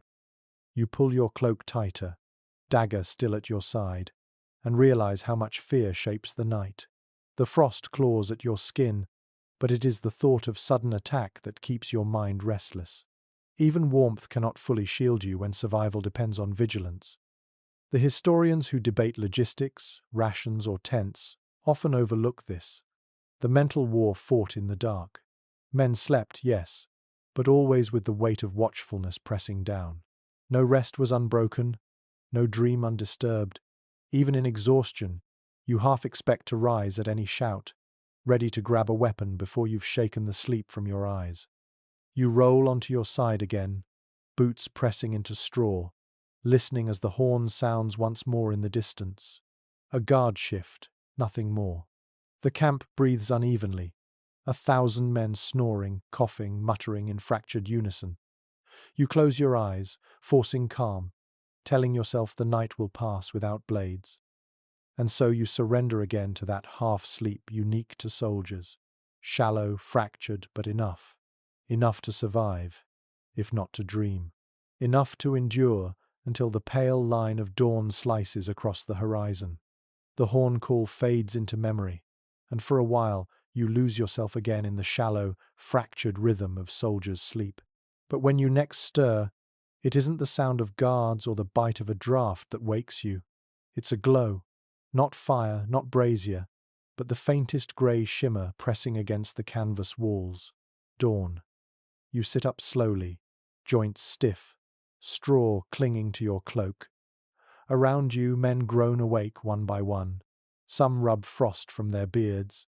Others stamp their boots to force feeling back into toes.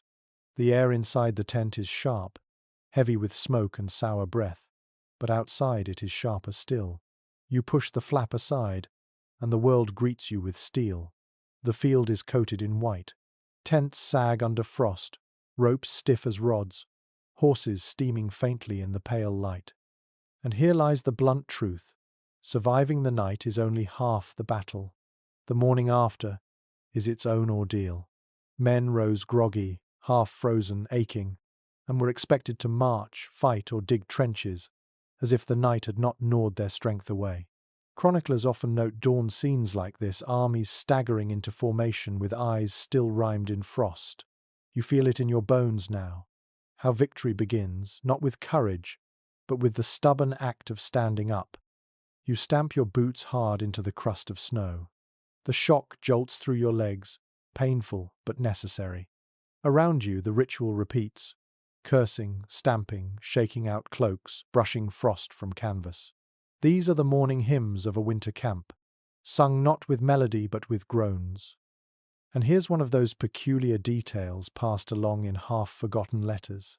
Some men deliberately rubbed snow on their faces at dawn, claiming it woke the blood better than fire. You imagine the sting, the burn of cold against already raw skin, yet in a way, you understand it shocks you awake, forces breath back into your chest, pain as alarm clock, frost as reveille. Specialists continue to argue about just how functional soldiers really were after nights like these. Some argue fatigue crippled armies, making morning marches slow and clumsy. Others point out that necessity drove men forward regardless, that soldiers hardened quickly or died early. Diaries and chronicles give both pictures, units collapsing in exhaustion and others trudging onward as if immune. The truth, perhaps, is that every man balanced on that line between breaking and enduring. The smell of morning is no kinder than night. Smoke from rekindled fires mixes with manure, damp wool, and sour wine. Yet there is also a faint promise, the scent of porridge bubbling in iron pots, the hiss of water poured onto coals. Thin fare, but hot, and therefore golden. The men stir more eagerly at that smell than at any horn. You step outside and see the camp fully. Lines of tents rimed with frost. Men crouched over fires, women ladling broth, horses stamping their hooves. It is a picture both pitiful and defiant.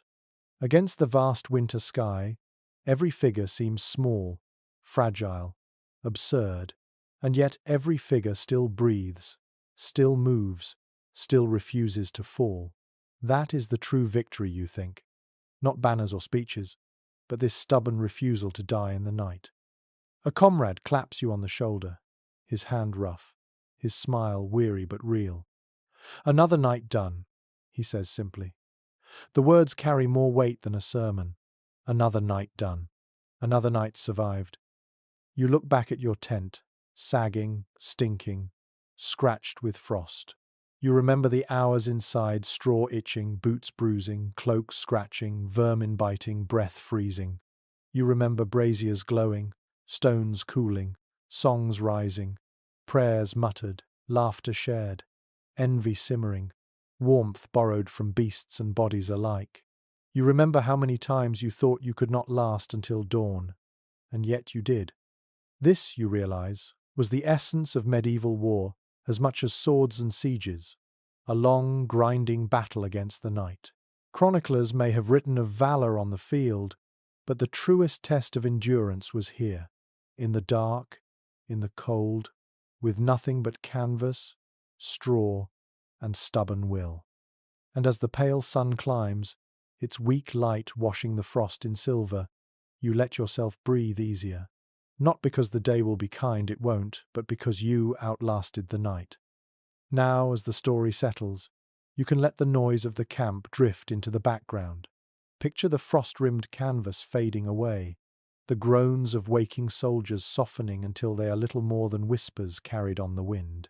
You've walked with them through the night, felt the prick of straw, the bite of frost, the scratch of vermin, the warmth of stolen cloaks and braziers. You've seen how survival rarely looks noble, how it depends on humor, superstition, companionship, and a stubborn will to see the morning.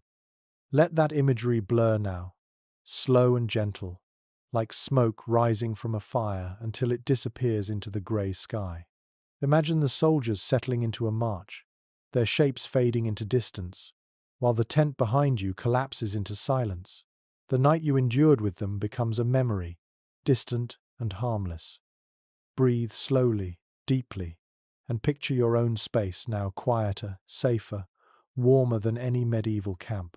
The harsh air of the tent softens into the gentle calm of your own room. The sting of frost melts into the comfort of your blanket. The restless mutters of men transform into the steady hush of your own breath. You don't need to stamp your feet or huddle for warmth. You don't need to fight for scraps of food or curse the wind. All of that belongs to another time, another place, long gone. You can simply rest, knowing you've walked through their world and left it behind. So close your eyes, let your body sink heavier, and allow the last fragments of imagery to dissolve. The soldiers fade, the frost melts, The campfire smoke vanishes, and you are left with only quiet. Quiet and rest. Quiet and sleep. Sweet dreams.